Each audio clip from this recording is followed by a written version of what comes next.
Okay, Langner di comment pinaro.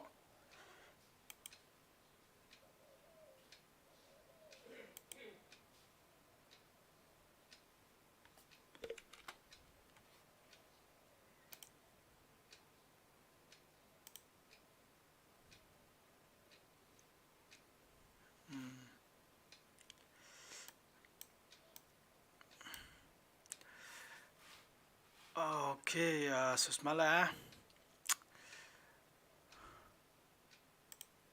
Larisala.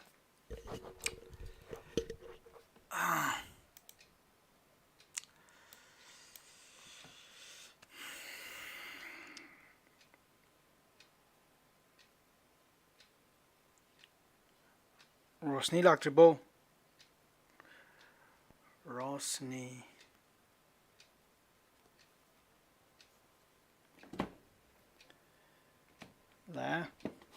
La dano highland lansin ba.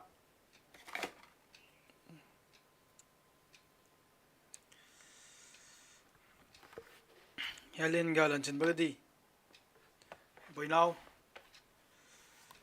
Devina la. Chetan la. Vinas la. Stevenia la abo. Stevenia.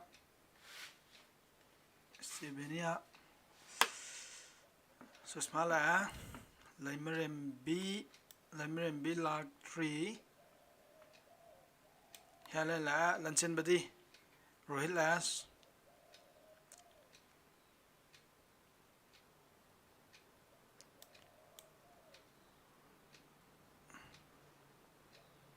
Surasai Rohit na draw. We drum Surasai. Lanchin Bella Stevenia get the Rosano man say one time on the Ganotor Maga Nearest La Prince La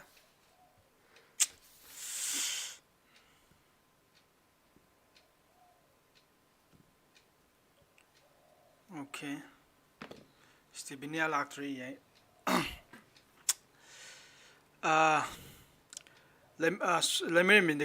minute guys crava.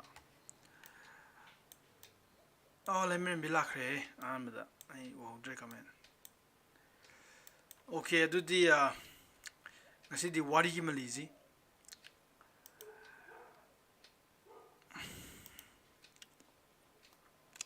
Mija Karawaliko, Marie Moali Lactua. I do Yare Moing I win a worry lazy. I know how it does group Dina, high give though. It's a himangagi among the storyteller where me, what is a shared over me where me. Say Mangagi Mamang I tardy, Mangagi Mamang I tardy, I know college some matam advida never. I say English discussion group of lay at the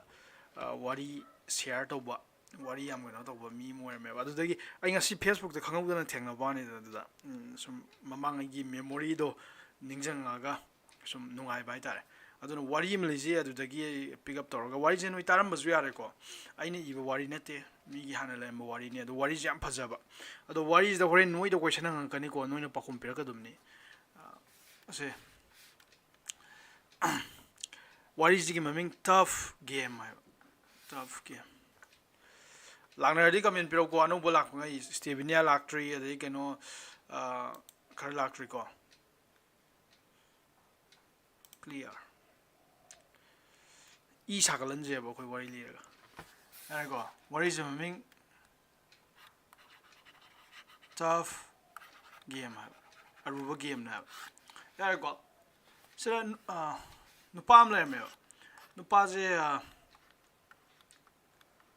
No paze Oziki, a maze farmer never. There I go. No paze farmer ni. Ado Magi Oziki Mogi Lamziki landlord. I tell it.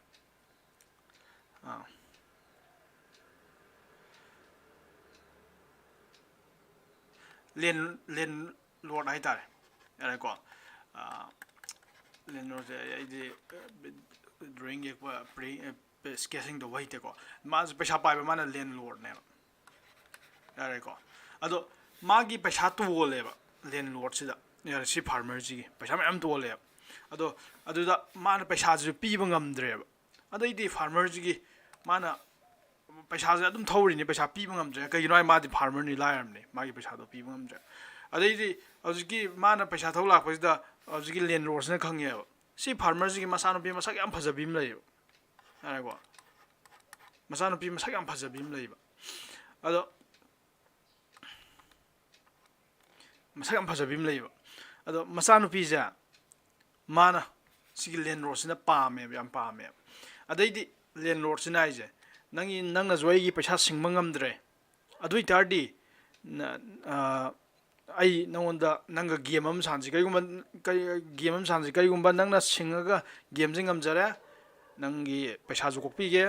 जी कोकपीगे सिने ngамद्रे आइना नंगजु लौनि ना सानुपीजु लौनि सिने game जे कईनो हाय कांदा game जे कईनो हाय कांदा मोइगी लमदम मोइगी लमजिगी को असौबा कईनो अम लैबा film लैबा यारे को मयामगी सानबम गुंबा हाय तारे मयाम meeting तोबम गुंबा हाय तारे अदु लैजा अंगौबगा अमुबगा पेबल लैबा यारे को नुंग मसा अंगौबा अमुबा मयाम लैबा यारे को अंगौबा जे कमाय सिना अंगौबा हलो सिना ब्लैक सिना अंगौबा हलो सिना ब्लैक मसिंग थिंगमना लैग्रमनि को अमानि खतंग नते सिगी लंपाक सिना पुरा अंगौबगा अमुबगा नुंग ngатani लैजे नुंग मसा मसा ngатani लैजे अदुना अखोय माना हाय को सिगी लंपाक सिदा चलनी मा सिनुपाजना हाइजे लैंडलॉर्ड्सना हाइजे सिगी लंपाक से चलनी अदुगा कइदौने हाय कांदा गेम से सानगनी सिने गेम से कमाय तौर सानगनी हाइबा मतमदा यारे को गेम से कमाय तौर सानगनी हाइबा मतमदा नुपीजिदा वइन सानन दुनिया नुपीजि से लेरने नुपीजि लेरगा नुपीजना खाव नुंग अनि हापकने खावमदा यारे को खावमदा खाव अमुबा उदबा खावमदा मनुंगदा नुंग अनि हापकने नुंग अनि जा अमना ब्लैक मसुगी अमना व्हाइट मसुगी नुंग अनि हापकने यारे को से नुंगदि मैम लैनी अदुदा नुपीजना मखुद थिंगजलगा को येंगदबिदा को नुंग अनि दुइ मरक्ता नुंग अमा खंदुने यारे को नुंग अमा खंदुनी करिगुंबा दुदा ब्लैक तारबा करिगुंबा अदुइ तारदी सिगी लैंडलॉर्ड्सना जे ब्लैक तारबा अदुइ तारदी नंग आइना लुहोंगनी यारे को मेरी तवनी लुहोंगनी एंड कनो तवनी सिने मागी पैसा मयामदो डेफ यारे को पैसा मयामदो जो कोकपीने हाब यारे को पैसा मयामदो कोकपीने करिगुंबा अंगौबा खंगा तारबा नंगना नुंग अनि दुमरक्ता अंगौबदो खंगा तारबा लुहोंगोय यारे को लुहोंगरोय यारे को नंग फ्रीडम आइना केमते येलारोय अदुगा कइनो जो कोकपीने सिने पैसा तोलिदो जो कोकपीने सिने पैसा तोलिदो कोकपीने यारे को अदुगा करिगुंबा नंगना अमता खुंकलु याद्रम नंगना आइना हाइजे इंद्रब गेम जे सानजे याद्रब आइदि नुंग अनि दुमरदा अमा खुंकल लखोलो हाइजे याद्रबा अदुइ तारदि के दरबा कइनो तौगनी नपा जेल थमगनी सिने नारको नपा जेल थमगनी सिने अदुइ तारदि नंगना दुम खंगमने ऑफ कोर्स के दरबा सिगी फार्मर गा मसानु पिगिन पामदुइ जे अंगौबा नुंग जे खुंगत पजने कइनो हाइगा अंगौबा नुंग जे खुंगत तारदि लुहोंगजु लुहोंगरोय यारे को नो मेरी लुहोंगरोय अदगी नो डेफ यारे को पैसाजु अतोन मंगै लोइ कोकपिरने अदुगा सिगी लैंडलॉर्ड्सना पामिजे करि पामंगनी अनि जे मरक्ता अमा पाम माजदि अहान बैसे दुम पामने लैंडलॉर्डना पामदुसे कइनो हाइगा मादि नुपीदु लुहोंगबा पामबने यारे को अमुबो खोंगतपने पामिजे अदु कइगुम नुपीदुना याददि मपादु जेल थमदोनी यारे को अदैदि कदरगे काना मफाम साजु पैसा मिगी पैसा तोलमिना या तारमे आइदि लैंडलॉर्डना हाइरब गेम दो ओइ सानरजेना लाइबा नोमाजिंग नुमिसे सानरजे यारे सानरे अदु नुपी लैंडलॉर्डसिदि आइदि माना तौगेदा ngамबिनी कनो लमदमदुगी माना मपुनी अदु माना को सिगी खाउजि मनुंगदा को तुमिन्ना को माना नुंगजे हौजिकी लंपाक्तुगी खोंगोतुनी को नुंग अनि खतंग खोतुनी नुंग अनि लखोतपसिदा को अमुबा ngata लखोतखरे यार को मी मैम खंगनदबि अमु ngata लखोतखरे अदु बुसि मसानुपि याम सिंगे ममि याम थौवे यार को मसक फजबदा नते याम सिंगबनु पिने अदु माना के दरबा नुंग अमुबानी लखोतखरे दु उरे यार को अदुना हौजिक से यावरिजे नुंग अमुबानी ने हौजि यावरिसे यार को असिंग बदि अमुबंग अंगबंग हाखदुमनि अदु अमुबानी हाखख्रमने कइनो आइकांदा लखोला कांदा अमुबानी ने अदुम अमुबा लखोतु लेने अदुना ngamningbagi माना नुपीदो लौनिंगबगी लैंडलॉर्ड्सदि नुपीजिना सुपाम पाम नते को अदैदि कदरगे कांदा नुपीजे मथा सारे कइनो आइकांदा पॉसिबिलिटी जे माना लखोत कांदा कदरबा लखोतले नुंग अनि दुइ मरक्ता अमुबा दुम फंगदुरमनी अमुबा फंगतारदि मा नुपादु लुहोंगदुनी यारे को अदुमा पामदे ꯑꯗꯨꯒ ꯃꯥꯅ ꯈꯜꯂꯤꯁꯦ ꯑꯗꯣ ꯁꯄꯣꯁ ꯍꯧꯖꯤꯛ ꯅꯣꯏꯁꯦ ꯑꯁꯤꯒꯤ ꯅꯨꯄꯤꯁꯤꯅꯦ ꯈꯜꯂꯁꯦꯕ ꯌꯥꯔꯦꯀꯣ ꯑꯁꯤꯒꯤ ꯅꯨꯄꯤ ꯃꯆꯥ ꯑꯁꯤꯡꯕꯁꯤꯅꯦ ꯈꯜꯂꯁꯦꯕ ꯅꯣꯏ ꯃꯌꯥꯝꯁꯦ ꯅꯨꯄꯥꯁꯨ ꯌꯥꯎꯔꯤꯀꯣ ꯂꯣꯏ ꯑꯁꯤ ꯅꯨꯄꯤꯁꯤꯅꯦꯅ ꯏꯃꯥꯖꯤꯟ ꯇꯧꯔꯕ ꯉꯥꯛꯇꯪ ꯑꯗꯨ ꯑꯣꯏꯇꯥꯔꯗꯤ ꯅꯣꯏ ꯑꯣꯏꯔꯝ ꯇꯥꯔꯗꯤ ꯅꯣꯏ ꯀꯩꯗꯧꯅꯤ ꯍꯧꯖꯤꯛꯀꯤ ꯁꯤꯆꯨꯋꯦꯁꯟꯗꯨꯗ ꯅꯨꯡ ꯑꯃꯨꯕꯅꯤ ꯍꯥꯞꯈ꯭ꯔꯕꯅꯤ ꯂꯦꯟꯂꯣꯔꯗꯁꯤꯗꯤ ꯌꯥꯝ ꯀꯟꯕ ꯑꯩꯈꯣꯏ ꯀꯩꯅꯣꯒꯤ ꯂꯝꯗꯝꯗꯨꯒꯤ ꯃꯄꯨꯅꯦ ꯅꯣꯏ ꯀꯔꯤ ꯇꯧꯅꯤ ꯍꯥꯏꯔꯛꯎꯅꯦ ꯀꯅꯥ ꯍꯥꯏꯗꯤ ꯑꯥꯏꯗꯤꯌꯥ ꯃꯥꯅ ꯀꯔꯤ ꯇꯧꯒꯅꯤ ꯁꯤꯅꯦ ꯃꯇꯝꯗꯨꯗ ꯅꯪꯅ ꯅꯨꯄꯥꯗꯨ ꯁꯨꯡꯄꯥꯝ ꯄꯥꯝꯕ ꯅꯠꯇꯦꯀꯣ ꯈꯜꯂꯨꯅꯦ ꯑꯝꯇ ꯍꯥꯏꯅꯔꯛꯎꯅꯦ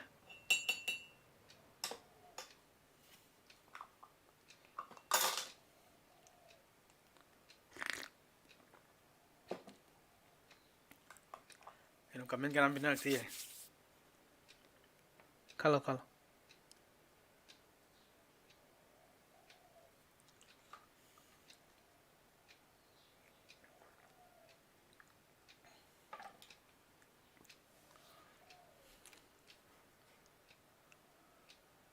ꯈꯜꯂꯣ ꯈꯜꯂꯣ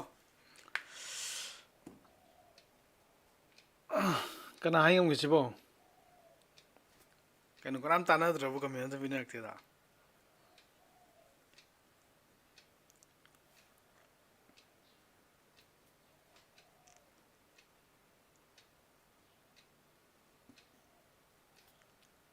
ꯑꯦ ꯀꯩꯅꯣ ꯀꯅꯥꯝ ꯀꯃꯦꯟ ꯄꯤꯅꯔꯛꯇꯦ ꯅꯣꯏꯅ ꯅꯨꯄꯤꯁꯨ ꯑꯣꯏꯔꯝ ꯇꯥꯔꯗꯤ ꯀꯩꯗꯧꯅꯦꯕ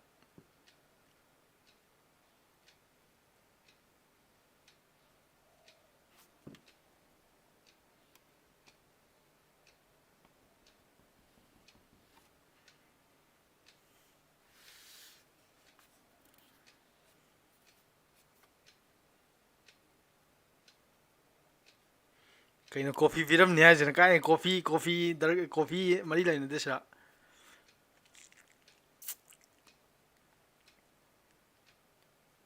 ꯑꯇꯩꯗꯤ ꯅꯨꯄꯤ ꯃꯆꯥꯉꯩ ꯌꯥꯎꯔꯤꯅꯦ ꯁꯤꯗ ꯑꯁꯤꯡ ꯑꯁꯦꯡꯕ ꯅꯨꯄꯤ ꯃꯆꯥ ꯌꯥꯝ ꯌꯥꯎꯔꯤꯕꯅꯤꯀꯣ ꯅꯨꯄꯤ ꯃꯆꯥꯉꯩ ꯑꯝꯇ ꯀꯃꯦꯟ ꯄꯤꯔꯝꯗꯦ ꯀꯔꯤꯝ ꯈꯪꯗ꯭ꯔꯕꯣ ꯅꯣꯏ ꯅꯁꯥ ꯑꯣꯏꯔꯝ ꯇꯥꯔꯗꯤ ꯀꯩꯗꯧꯅꯤ ꯁꯤꯅꯦꯕ ꯑꯗꯨꯝ ꯇꯨꯃꯤꯟꯅ ꯂꯩꯇꯥꯔꯦ ꯅꯣꯏ ꯑꯗꯨꯃꯥꯏꯅ ꯃꯇꯝꯁꯤꯗ ꯀꯔꯤ ꯇꯧꯅꯤ ꯍꯥꯏꯕ ꯅꯣꯏ ꯅꯨꯄꯤ ꯃꯆꯥꯁꯨ ꯃꯌꯥꯝ ꯌꯥꯎꯔꯤꯅꯦ ꯅꯨꯄꯥ ꯃꯆꯥꯁꯨ ꯌꯥꯎꯔꯤꯅꯦ ꯅꯪ ꯄ꯭ꯔꯖꯦꯟꯁ ꯑꯣꯐ ꯃꯥꯏꯟ ꯂꯩꯕ꯭ꯔꯥ ꯌꯦꯡꯉꯤꯅꯦ ꯅꯪ ꯋꯥꯈꯜ ꯈꯟ ꯉꯝꯕ꯭ꯔꯥ ꯌꯦꯡꯉꯤꯅꯦ ꯀꯔꯤ ꯅꯪ ꯁꯣꯂꯨꯁꯟ ꯀꯔꯤ ꯁꯤ ꯌꯥꯝ ꯇꯐ ꯑꯣꯏꯕ ꯒꯦꯝꯅꯦ ꯍꯥꯏꯗꯣ ꯇꯐ ꯒꯦꯝ ꯊꯣꯜꯂꯤꯁꯦ ꯑꯩꯈꯣꯏ ꯂꯤꯂꯥ ꯑꯩꯈꯣꯏ ꯐꯤꯂꯝꯁꯤ ꯃꯃꯤꯡꯁꯨ ꯅꯠꯇꯦ ꯋꯥꯔꯤꯁꯤ ꯃꯃꯤꯡꯁꯨ ꯇꯐ ꯑꯣꯏꯕ ꯒꯦꯝꯁꯤꯗ ꯅꯪ ꯀꯔꯤ ꯑꯥꯏꯗꯤꯌꯥ ꯄꯨꯊꯣꯛꯑꯒ ꯀꯃꯥꯏꯅ ꯇꯧꯔꯒ ꯍꯣꯠꯀꯅꯤ ꯁꯤꯅꯦ ꯁꯣꯂꯨꯁꯟ ꯄꯨꯊꯣꯛꯀꯅꯤ ꯁꯤꯅꯦ ꯅꯪ ꯅꯨꯄꯥꯗꯨꯒꯤ ꯃꯈꯨꯠ ꯇꯥꯔꯗ꯭ꯔꯥ ꯅꯄꯥꯗꯨ ꯖꯦꯜ ꯂꯩꯍꯟꯗ ꯅꯪꯅ ꯂꯧꯈꯠꯇ꯭ꯔꯗꯤ ꯅꯄꯥꯗꯨ ꯖꯦꯜ ꯂꯩꯗꯣꯏꯅꯤ ꯀꯩꯅꯣ ꯅꯨꯄꯤ ꯃꯆꯥꯒ ꯂꯣꯏ ꯇꯨꯃꯤꯟ ꯂꯩꯔꯤ ꯀꯃꯥꯏꯅ ꯇꯧꯔꯤꯅꯣ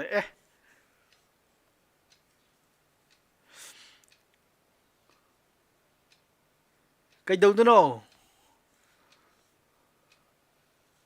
ꯀꯩꯅꯣ ꯀꯃꯦꯟ ꯑꯝꯇ ꯄꯤꯔꯛꯇ꯭ꯔꯤꯁꯤꯕꯣ ꯅꯨꯄꯤ ꯃꯆꯥ ꯑꯝꯇ ꯌꯦꯡꯗ꯭ꯔꯕꯣ ꯉꯁꯤꯁꯤꯕꯣ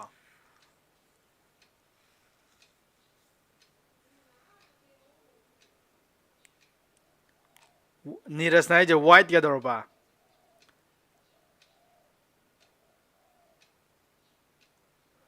ꯅꯨꯡ ꯑꯉꯧꯕ ꯑꯃ ꯌꯦꯞꯄ ꯆꯪꯈꯤꯅꯦ ꯅꯨꯡ ꯑꯉꯧꯕ ꯑꯃ ꯌꯦꯞꯄ ꯆꯪꯕꯗꯣ ꯅꯪ ꯑꯗꯨꯝ ꯐꯥꯗꯣꯏ ꯂꯩꯔꯦ ꯅꯨꯡ ꯑꯍꯨꯝ ꯁꯨꯗꯣꯏꯗꯨꯗꯤ ꯅꯨꯡ ꯑꯍꯨꯝ ꯁꯨꯔꯕꯃꯤꯅ ꯌꯥꯔꯔꯣꯏ ꯅꯨꯡ ꯑꯅꯤ ꯈꯛꯇꯪꯅꯤ ꯂꯩꯗꯣꯏꯁꯦ ꯅꯨꯡꯅ ꯅꯨꯡ ꯅꯨꯡꯅ ꯅꯨꯡ ꯑꯃꯨꯕ ꯈꯨꯜꯂ ꯍꯦꯛꯇ ꯌꯥꯕ꯭ꯔꯣ ꯌꯥꯏ ꯃꯥꯗꯤ ꯉꯝꯃꯤꯅꯦ ꯃꯥꯗꯤ ꯇꯨꯃꯤꯟꯅ ꯈꯨꯟꯈ꯭ꯔꯕꯅꯦ ꯍꯥꯏꯗꯤ ꯄꯩꯁꯥ ꯄꯥꯏꯕ ꯃꯥꯅ ꯇꯧꯒꯦꯗ ꯉꯝꯃꯤꯅꯦ ꯃꯤ ꯃꯌꯥꯝ ꯎꯍꯟꯗꯕꯤ ꯑꯗꯣ ꯅꯨꯄꯤꯗꯨꯗꯤ ꯌꯥꯝ ꯁꯤꯡꯕꯅꯤꯅ ꯎꯗꯤ ꯎꯍꯧꯔꯕꯅꯦꯕ ꯑꯗꯣ ꯃꯥ ꯀꯩꯗꯧꯅꯤ ꯁꯤꯅꯦꯕ ꯔꯣꯁꯅꯤꯅ ꯍꯥꯏꯁꯦ ꯑꯃꯨꯛ ꯍꯩꯗꯣꯛꯑꯒ ꯑꯃꯨꯛ ꯍꯥꯞꯍꯟꯅꯤ ꯑꯃꯨꯛ ꯍꯩꯗꯣꯛꯑꯒ ꯍꯥꯞꯍꯟꯕ ꯑꯗꯨꯒꯤ ꯊꯧꯅꯥꯗꯣ ꯂꯩ ꯉꯝꯒꯗ꯭ꯔꯅꯦ ꯅꯪ ꯁꯨꯃꯥꯏꯅ ꯀꯩꯅꯣ ꯇꯧꯔꯒ ꯍꯩꯗꯣꯛꯄ ꯍꯥꯏꯁꯦ ꯑꯗꯨꯃ ꯀꯩꯅꯣꯗꯨꯅ ꯁꯥꯎꯔꯛꯇꯣꯏ ꯃꯥꯜꯂꯤꯀꯣ ꯍꯧꯖꯤꯛꯀꯤ ꯂꯦꯟ ꯂꯣꯔꯠꯇꯨꯅ ꯁꯥꯎꯔꯛꯇꯣꯏ ꯃꯥꯜꯂꯤꯀꯣ ꯀꯩꯒꯤꯅꯣ ꯍꯥꯏꯀꯥꯟꯗ ꯅꯪ ꯂꯧꯈꯠꯂꯣꯅ ꯍꯥꯏꯈ꯭ꯔꯕꯅꯦꯕ ꯑꯗꯨꯗ ꯌꯥꯗ꯭ꯔꯗꯤ ꯂꯧꯈꯠꯂꯣ ꯌꯥꯗ꯭ꯔꯗꯤ ꯀꯩꯅꯣ ꯇꯧꯅꯤ ꯈꯣꯠꯅꯤ ꯂꯣꯏ ꯍꯥꯏꯈ꯭ꯔꯕꯅꯦ ꯂꯧꯈꯠꯂꯣ ꯌꯥꯗ꯭ꯔꯗꯤ ꯅꯪ ꯅꯄꯥ ꯖꯦꯜ ꯊꯝꯅꯤ ꯍꯥꯏꯈ꯭ꯔꯕꯅꯦꯕ ꯅꯨꯡꯗꯣ ꯍꯥꯟꯅ ꯆꯦꯛ ꯇꯧꯁꯤꯅ ꯃꯌꯥꯝꯗ ꯍꯥꯏꯔꯒ ꯆꯦꯛ ꯇꯧꯅꯤ ꯑꯗꯨꯒ ꯕ꯭ꯂꯦꯛ ꯉꯥꯛꯇ ꯑꯣꯏꯔꯝꯕꯩ ꯂꯦꯟꯂꯣꯠꯇꯣ ꯆꯤꯇꯤꯡ ꯇꯧꯔꯦ ꯍꯥꯏꯅꯤ ꯑꯗꯨꯒ ꯒꯦꯝꯗꯣ ꯁꯥꯟꯅꯍꯜꯂꯔꯣꯏ ꯑꯗꯨ ꯒꯦꯝ ꯁꯥꯟꯅꯍꯟꯗ꯭ꯔꯗꯤ ꯑꯗꯨꯁꯨ ꯒꯨꯗ ꯁꯣꯂꯨꯁꯟ ꯅꯠꯇꯦ ꯕꯤꯗ꯭ꯌꯥꯂꯛꯁꯃꯤꯒ ꯀꯩꯅꯣ ꯅꯣꯏ ꯃꯌꯥꯝꯅ ꯍꯥꯏꯖꯦ ꯑꯗꯨꯝ ꯃꯥꯟꯅꯩꯀꯣ ꯕꯤꯗ꯭ꯌꯥꯂꯛꯁꯃꯤꯅ ꯍꯥꯏꯔꯤꯕ ꯑꯗꯒꯤ ꯑꯗꯒꯤ ꯔꯣꯁꯅꯤꯅ ꯍꯥꯏꯔꯤꯁꯦ ꯑꯗꯨꯝ ꯃꯥꯟꯅꯩꯀꯣ ꯃꯥꯟꯅꯩꯀꯣ ꯁꯣꯂꯨꯁꯟꯁꯦ ꯍꯥꯏꯗꯤ ꯔꯣꯁꯅꯤꯒ ꯕꯤꯗ꯭ꯌꯥꯂꯛꯁꯃꯤꯒꯅ ꯍꯥꯏꯁꯦ ꯑꯇꯩ ꯅꯠꯇꯦꯕ ꯍꯩꯗꯣꯛꯑꯒ ꯃꯥꯗꯣ ꯆꯤꯇꯤꯡ ꯇꯧꯔꯦ ꯂꯦꯟꯂꯣꯔꯗꯣ ꯆꯤꯇꯤꯡ ꯇꯧꯔꯦꯅ ꯌꯦꯡꯍꯟꯒꯅꯦꯕ ꯑꯗꯣ ꯆꯤꯇꯤꯡ ꯇꯧꯔꯦ ꯍꯥꯏꯔꯕꯅꯤꯅ ꯀꯩꯗꯧꯗꯨꯕ ꯑꯗꯨꯒ ꯒꯦꯝꯗꯣ ꯁꯥꯟꯅꯍꯜꯂꯣꯏ ꯍꯥꯏꯕꯅꯦꯕ ꯌꯥꯔꯦꯀꯣ ꯒꯦꯝ ꯁꯥꯟꯅꯍꯟꯗ꯭ꯔꯗꯤ ꯉꯁꯥꯏꯒꯤ ꯄꯩꯁꯥꯗꯣ ꯑꯗꯨꯝ ꯇꯣꯟꯈꯤꯅꯤꯌꯦ ꯑꯗꯨ ꯒꯨꯗ ꯁꯣꯂꯨꯁꯟ ꯅꯠꯇꯦ ꯌꯥꯔꯦꯀꯣ ꯍꯣꯏ ꯑꯁꯤꯁꯨ ꯁꯣꯂꯨꯁꯟ ꯑꯃꯅꯤꯀꯣ ꯍꯩꯗꯣꯛꯑꯒ ꯃꯌꯥꯝ ꯃꯥꯡꯗ ꯈꯪꯍꯟꯕ ꯑꯗꯣ it is note the best solution ꯈ꯭ꯋꯥꯏ ꯕꯦꯁ ꯑꯣꯏꯕ ꯎꯄꯥꯏ ꯅꯠꯇꯦꯕ ꯑꯗꯣ ꯅꯪ ꯀꯔꯤ ꯇꯧꯒꯅꯤ ꯁꯤꯅꯦꯕ ꯑꯗꯣ ꯍꯥꯏꯔꯒꯦ ꯌꯥꯔꯦ ꯅꯨꯄꯤꯁꯤꯗꯤ ꯀꯩꯗꯧꯔꯕ ꯌꯥꯝ ꯁꯤꯡꯉꯦꯕ ꯅꯣꯏꯗꯤ ꯁꯤꯡꯗꯦꯀꯣ ꯑꯁꯤ ꯃꯇꯝꯁꯤꯗ ꯅꯣꯏ ꯑꯣꯏꯔꯝ ꯇꯥꯔꯗꯤ ꯑꯁꯤꯒꯤ ꯂꯦꯟꯂꯣꯔꯗꯁꯤꯒꯤ ꯅꯨꯄꯥ ꯑꯣꯏꯈ꯭ꯔꯅꯤꯀꯣ ꯂꯨꯍꯣꯡꯈ꯭ꯔꯗꯤ ꯑꯗꯣ ꯑꯁꯤ ꯅꯨꯄꯤꯁꯤꯗꯤ ꯌꯥꯝ ꯁꯤꯡꯉꯤ ꯃꯥꯅ ꯀꯩꯗꯧꯒꯦ ꯍꯥꯏ ꯀꯥꯟꯗ ꯍꯣꯏ ꯈꯣꯝꯒꯠꯂꯛꯀꯦ ꯍꯥꯏꯔꯦꯀꯣ ꯃꯥꯅ ꯃꯈꯨꯠ ꯃꯅꯨꯡꯁꯤꯗ ꯍꯧꯖꯤꯛꯀꯤ ꯃꯈꯨꯠ ꯃꯅꯨꯡꯒꯤ ꯀꯩꯅꯣ ꯃꯅꯨꯡꯁꯤꯗ ꯍꯧꯖꯤꯛꯀꯤ ꯇ꯭ꯔꯥꯟꯁꯄꯦꯔꯦꯟ ꯑꯣꯏꯗꯕ ꯑꯩꯈꯣꯏ ꯕꯦꯛꯁꯦ ꯃꯄꯥ ꯎꯕ ꯉꯝꯃꯣꯏꯗꯣꯏꯅꯦ ꯕꯦꯛꯁꯤꯅ ꯃꯈꯨꯠ ꯊꯤꯡꯖꯤꯜꯂꯦ ꯂꯧꯈꯠꯂꯒꯦꯅ ꯑꯗꯨ ꯂꯧꯈꯠꯂꯛꯑꯦꯕ ꯃꯥꯁꯦ ꯌꯥꯔꯦꯀꯣ ꯂꯧꯈꯠꯂꯛꯑꯦꯕ ꯑꯗꯨꯒ ꯃꯥꯅ ꯄꯥꯏꯗꯨꯗꯤ ꯕ꯭ꯂꯦꯛꯅꯦ ꯃꯁꯥꯅ ꯈꯪꯖꯔꯝꯃꯤ ꯀꯩꯒꯤꯅꯣ ꯍꯥꯏ ꯀꯥꯟꯗ ꯑꯅꯤꯃꯛ ꯕ꯭ꯂꯦꯛꯅꯦ ꯑꯗꯣ ꯃꯥꯅ ꯄꯥꯏꯕꯗꯣ ꯀꯅꯥꯝ ꯎꯍꯟꯗꯕꯤ ꯁꯨꯃꯥꯏꯅ ꯆꯦꯠꯅ ꯄꯥꯏꯁꯜꯂꯒ ꯇꯧꯔꯦꯕ ꯂꯧꯈꯠꯂꯛꯑꯦꯕ ꯑꯗꯨꯗ ꯃꯥꯁꯨ ꯇꯧꯁꯤꯟꯅꯗꯣꯏꯅꯤ ꯃꯥ ꯑꯥꯏꯗꯤꯌꯥ ꯁꯤꯖꯤꯟꯅꯗꯣꯏꯅꯤ ꯃꯥꯁꯨ ꯑꯗꯨꯒ ꯇꯥꯛ ꯂꯥꯎ ꯊꯥꯗꯈ꯭ꯔꯦ ꯃꯌꯥꯝ ꯎꯍꯟꯗꯕꯤ ꯇꯥꯛ ꯂꯥꯎꯅ ꯁꯨꯃꯥꯏꯅ ꯇꯧ ꯊꯥꯗꯈ꯭ꯔꯦꯕ ꯑꯗꯣ ꯃꯥꯅ ꯍꯥꯏꯁꯦ ꯁꯣꯏꯗꯅ ꯇꯥꯈꯤꯕꯅꯤ ꯑꯩꯅ ꯍꯧꯖꯤꯛ ꯂꯧꯈꯠꯂꯤꯗꯣ ꯑꯉꯧꯕꯅꯦꯅ ꯍꯥꯏꯗꯨꯅꯦꯕ ꯑꯗꯨꯒ ꯂꯦꯟꯂꯣꯔꯗꯅ ꯍꯥꯏꯁꯦ ꯅꯠꯇꯦ ꯅꯪꯅ ꯍꯧꯖꯤꯛ ꯂꯧꯈꯠꯈꯤꯗꯣ ꯑꯃꯨꯕꯅꯤ ꯁꯤꯅꯦꯕ ꯌꯦꯠꯅꯔꯅꯦꯕ ꯑꯉꯧꯕꯅꯤ ꯌꯦꯠꯅꯔꯅꯦꯕ ꯑꯗꯩꯗꯤ ꯅꯨꯄꯤꯗꯨꯅ ꯉꯝꯃꯅꯦꯕ ꯀꯩꯒꯤꯅꯣ ꯍꯥꯏꯔꯒ ꯃꯥꯅ ꯍꯥꯏꯔꯅꯦꯕ ꯁꯨꯃꯥꯏꯅ ꯑꯩꯅ ꯍꯧꯖꯤꯛ ꯂꯧꯈꯠꯈꯤꯗꯣ ꯑꯉꯧꯕꯅꯤ ꯑꯗꯨꯅ ꯂꯦꯝꯍꯧꯔꯤꯁꯤ ꯌꯦꯡꯉꯨ ꯑꯃꯨꯕ ꯑꯣꯏꯁꯦꯅ ꯂꯦꯝꯍꯧꯔꯤꯁꯦ ꯑꯃꯨꯕ ꯑꯣꯏꯔꯤꯁꯤ ꯌꯦꯡꯉꯨ ꯑꯩꯅ ꯂꯧꯈꯠꯈꯤꯗꯣ ꯑꯉꯧꯕ ꯑꯣꯏꯕꯩꯅꯦꯅ ꯑꯗꯨ ꯃꯥ ꯉꯝꯃꯦꯗꯣ ꯃꯥ ꯂꯨꯍꯣꯡꯁꯨ ꯂꯨꯍꯣꯡꯉꯔꯣꯏ ꯄꯩꯁꯥꯁꯨ ꯀꯣꯛꯑꯦ ꯑꯗꯨꯅꯦ ꯁꯤꯅꯦ ꯁꯝꯇꯥꯏꯝꯁ ꯑꯩꯈꯣꯏ ꯄꯨꯟꯁꯤꯗ ꯑꯆꯧ ꯑꯆꯧꯕ ꯀꯩꯅꯣ ꯄ꯭ꯔꯣꯕ꯭ꯂꯦꯝ ꯃꯌꯥꯝ ꯂꯥꯛꯀꯅꯦꯕ ꯍꯧꯖꯤꯛꯀꯤ ꯑꯗꯨꯒꯨꯝꯕ ꯅꯨꯄꯤꯗꯣ ꯊꯦꯡꯅꯈ꯭ꯔꯤꯗꯣ ꯑꯗꯣ ꯑꯗꯨ ꯃꯌꯥꯝꯗꯨꯗ ꯅꯪ ꯕꯦꯁ ꯁꯣꯂꯨꯁꯟ ꯄꯨꯊꯣꯛꯅꯕ ꯍꯣꯠꯅꯒꯗꯕꯅꯦ ꯐꯖꯕ ꯁꯣꯂꯨꯁꯟ ꯌꯥꯔꯦꯀꯣ ꯕꯦꯁ ꯑꯟꯁꯔ ꯄꯨꯊꯣꯛꯅꯕ ꯍꯣꯠꯅꯒꯗꯕꯅꯦ ꯌꯥꯔꯦꯀꯣ ꯑꯗꯨꯅꯤ ꯅꯨꯄꯤꯗꯨꯅ ꯁꯤꯖꯤꯟꯅꯒꯤ ꯑꯥꯏꯗꯤꯌꯥꯗꯣ ꯑꯗꯨꯅꯤ ꯌꯥꯅꯤꯡꯕ꯭ꯔꯣ ꯍꯧꯖꯤꯛꯀꯤꯗꯨꯕꯣ ꯌꯥꯔꯦꯀꯣ ꯑꯗꯨꯅꯤ ꯑꯗꯨꯅ ꯄꯨꯟꯁꯤꯗ ꯁꯤ ꯉꯥꯛꯇꯅꯤ ꯂꯥꯛꯇꯣꯏꯁꯦ ꯄ꯭ꯔꯣꯕ꯭ꯂꯦꯝ ꯃꯌꯥꯝ ꯂꯥꯛꯀꯅꯦꯕ ꯑꯗꯨꯗ ꯃꯥꯏ ꯄꯥꯛꯄ ꯉꯝꯃꯤ ꯃꯥꯏ ꯄꯥꯛꯄ ꯑꯣꯏꯔꯤꯕ ꯑꯐꯥꯎꯕ ꯑꯣꯏꯔꯤꯕ ꯃꯤꯉꯩꯁꯤ ꯀꯅꯥꯅꯣ ꯍꯥꯏꯀꯥꯟꯗ ꯄ꯭ꯔꯣꯕ꯭ꯂꯦꯝ ꯃꯌꯥꯝꯗꯣ ꯀꯃꯥꯏꯅ ꯇꯧꯔꯒ ꯑꯣꯄꯣꯔꯆꯨꯅꯤꯇꯤ ꯑꯣꯟꯊꯣꯛꯅꯤꯁꯤꯅꯦ ꯃꯉꯣꯟꯗ ꯂꯥꯛꯏ ꯄ꯭ꯔꯣꯕ꯭ꯂꯦꯝꯗꯣ ꯌꯥꯝ ꯂꯨꯕ ꯌꯥꯝ ꯆꯦꯂꯦꯟꯖꯤꯡ ꯑꯣꯏꯕ ꯌꯥꯝ ꯍꯥꯔꯠ ꯑꯣꯏꯕ ꯄ꯭ꯔꯣꯕ꯭ꯂꯦꯝꯅꯦꯕ ꯑꯗꯨ ꯃꯥꯅ ꯄ꯭ꯔꯣꯕ꯭ꯂꯦꯝꯗꯣ ꯗꯤꯐꯤꯀꯜꯇꯤꯗꯣ ꯀꯩꯗꯧꯔꯕ ꯑꯣꯄꯣꯔꯆꯨꯅꯤꯇꯤ ꯑꯣꯏꯅ ꯑꯣꯟꯊꯣꯛꯑꯦꯕ ꯍꯥꯏꯗꯤ ꯃꯥꯒꯤ ꯑꯦꯗꯚꯥꯟꯇꯦꯖ ꯑꯣꯏꯅ ꯑꯣꯟꯊꯣꯛꯑꯒ ꯀꯩꯅꯣ ꯇꯧꯋꯦꯕ ꯑꯁꯣꯝ ꯃꯥꯒꯤ ꯀꯥꯟꯅꯕꯔꯣꯝꯗ ꯄꯨꯁꯜꯂꯦꯕ ꯑꯗꯨꯅꯦ ꯃꯤ ꯈꯨꯗꯤꯡꯃꯛꯅꯦ ꯃꯤ ꯐꯥꯎꯔꯤꯕ ꯍꯧꯖꯤꯛ ꯑꯃ ꯑꯣꯏꯒꯦꯔꯥ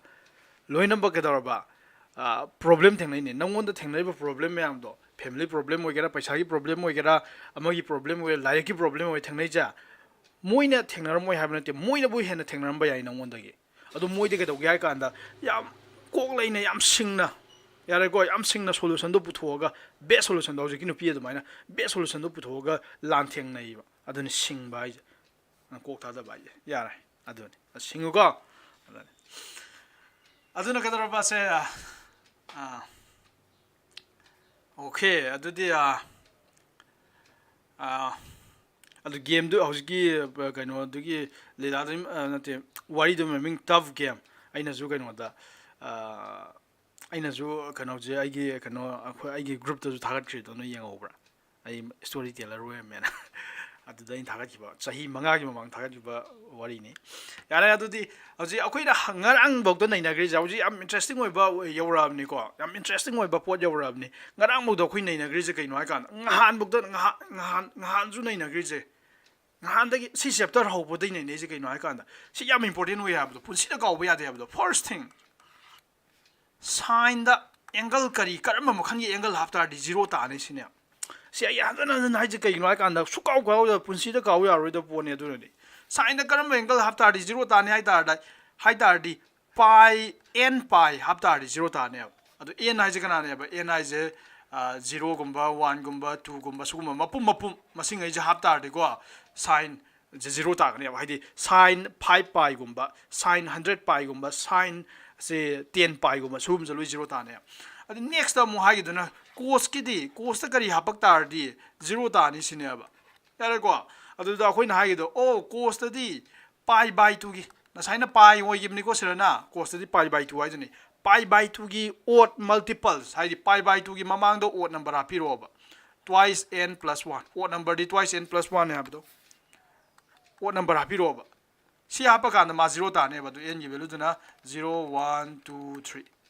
4 हाइदी पाई की ममांग दस माइना सुगुम्बा cos 3 pi by 2 सुगुम्बा number जे अदुम 0 ताने बा cos 3 pi by 2 सुगुम्बा जे अदुम 0 ताने सिक्यान तार को ओके रोजर अदुदी से मथंग दना सी माय गरे मथंग दना खोई करी तमगे मथंग द खोई तमगे दो cos हाइबा अंगांग जा नेगेटिव मनुंग द नेगेटिव यावरम बजा एब्जॉर्ब दो वेब नेगेटिव तो यारे को आइदि नेगेटिव दो मपान थोलंग मोय बदम cos x तागिने सि खंग द दिम खंग दे हारो को खंग द मथंग आव खंग दे हारो अदगी नीरेस लाकरो ngasi जुबो नीरेस रंग जाव दे नीरेस अदि मथंग ग दरबा sin की मनुंग द नेगेटिव याव बजो sin की एब्जॉर्ब तो ngam देबा मपान थोलकने यारे को मथंग द खोई करी दोगी बंगरांग बक दोइजा नीरेस लाए मरंग the add sugar to coffee add ngarang दोगी add sugar to coffee add sugar to coffee जे काई सिना याबा से any quadrant द नंगी trigonometric function मैम दो sin cos tan cos sec cosec मोई मैम जे negative बोई ब्रा positive बोई ब्रा suppose आइना समाय हंगे खला जे बा sin J third quadrant the negative बोई ब्रा positive बोई ब्रा हंकान द नंग करी सिनर कने बा add sugar to coffee Sinner कने बा यारे को सिबुला खोई दो गिदा मथंग जो मतौगे मथंग ना आइना positive काव यारो दो पोन गातने हाब दो मथंग नंगे दो बसा sin जे sin की value जे नंग x दा हमनिंग बा पो x की value जे दा 1000 हाफ केरा 1 बिलियन हाफ केरा -2 हाफ केरा 0 हाफ केरा -3 हाफ केरा माय वैल्यू जे चाउगे चाउरब द ngana हाइब दो चाउगे चाउरब द 1 बुक योरमगनी 1 दि दुम पिक कनेबा अदो मा पिक के पेब द -1 दे हेना पिक पंगम मोयबा अदो -1 दगी -1 गा मानबा -1 दे चाउगतबा अदो सिगा थंग नते cos सु सुमाइना cos सु मागे समानाइबा cos x हारिबा ngang ji को मागी वैल्यू जे चाउगे चाउरब द 1 दे हेना चाउबा सुंगा मोयबा less than equals to 1 अदुगा बोइनाव नंग ला बोइनाव यावब्रो ngasibo अदुगा greater than equals to -1 दगी हेना मा चाउबा पिक पंगम मोयबा यारे को अदुना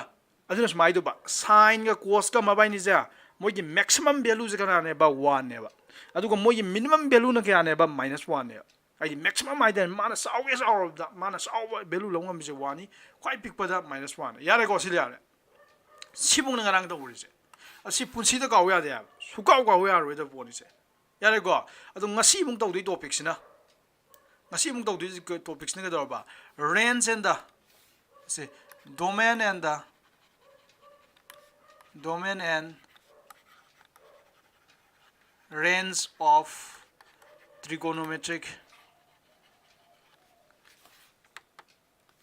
boinaw lak tamale ko ngasi ja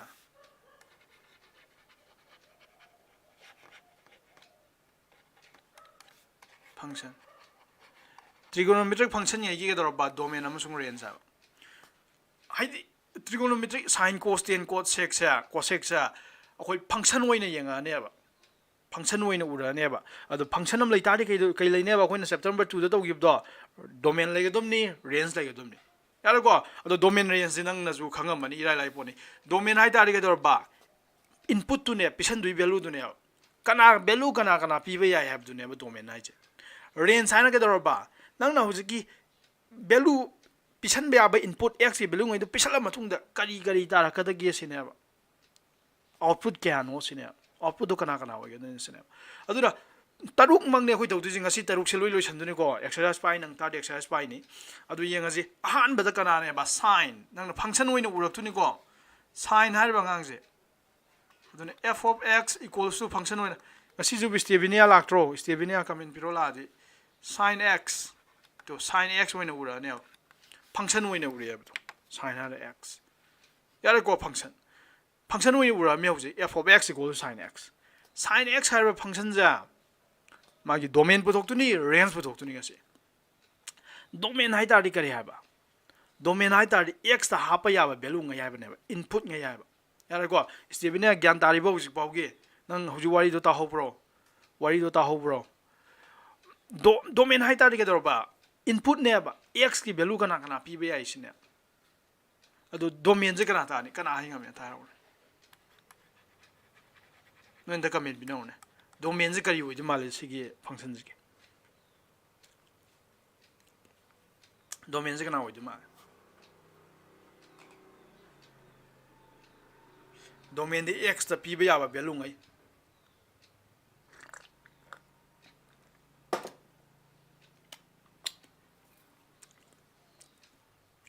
domain the any number pi ya ni prince kaino domain bu x ni haya bra ne domain hai tari set amo ge dum ne kadi kadi value pi ya hai ge dum ne x ta loi pi ba ya are ko x ta loi pi ba ya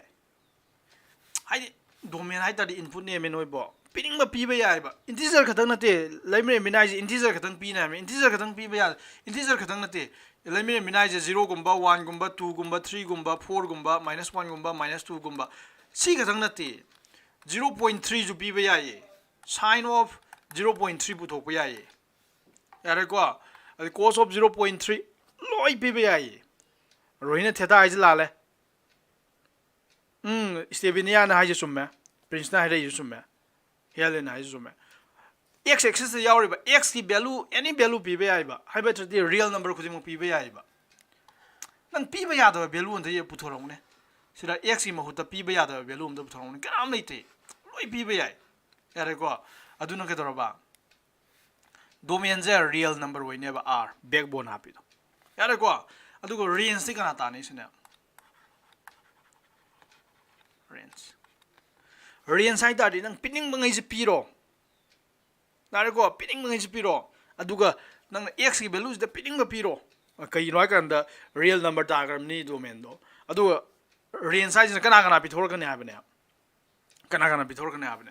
adu di kana kana pi thor kan nang hamning ba real number nga heda hapo aduga sin x ki value ji kana kana ta ba ya adu ne range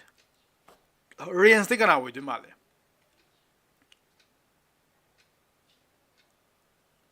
range di lai lai na sai hagi du di aina na sai ngarang ta kheb da ngasai to sin gi value je nang na x ta pining ma piro x ta so piro 1001 crore billion trillion any number pu ba x is a negative number 0 any pu ba sin gi value ja kari hagi ba kwai pi of the -1 kwai sour of the 1 si bu ki marak ta dum lai ne sin gi value je high better di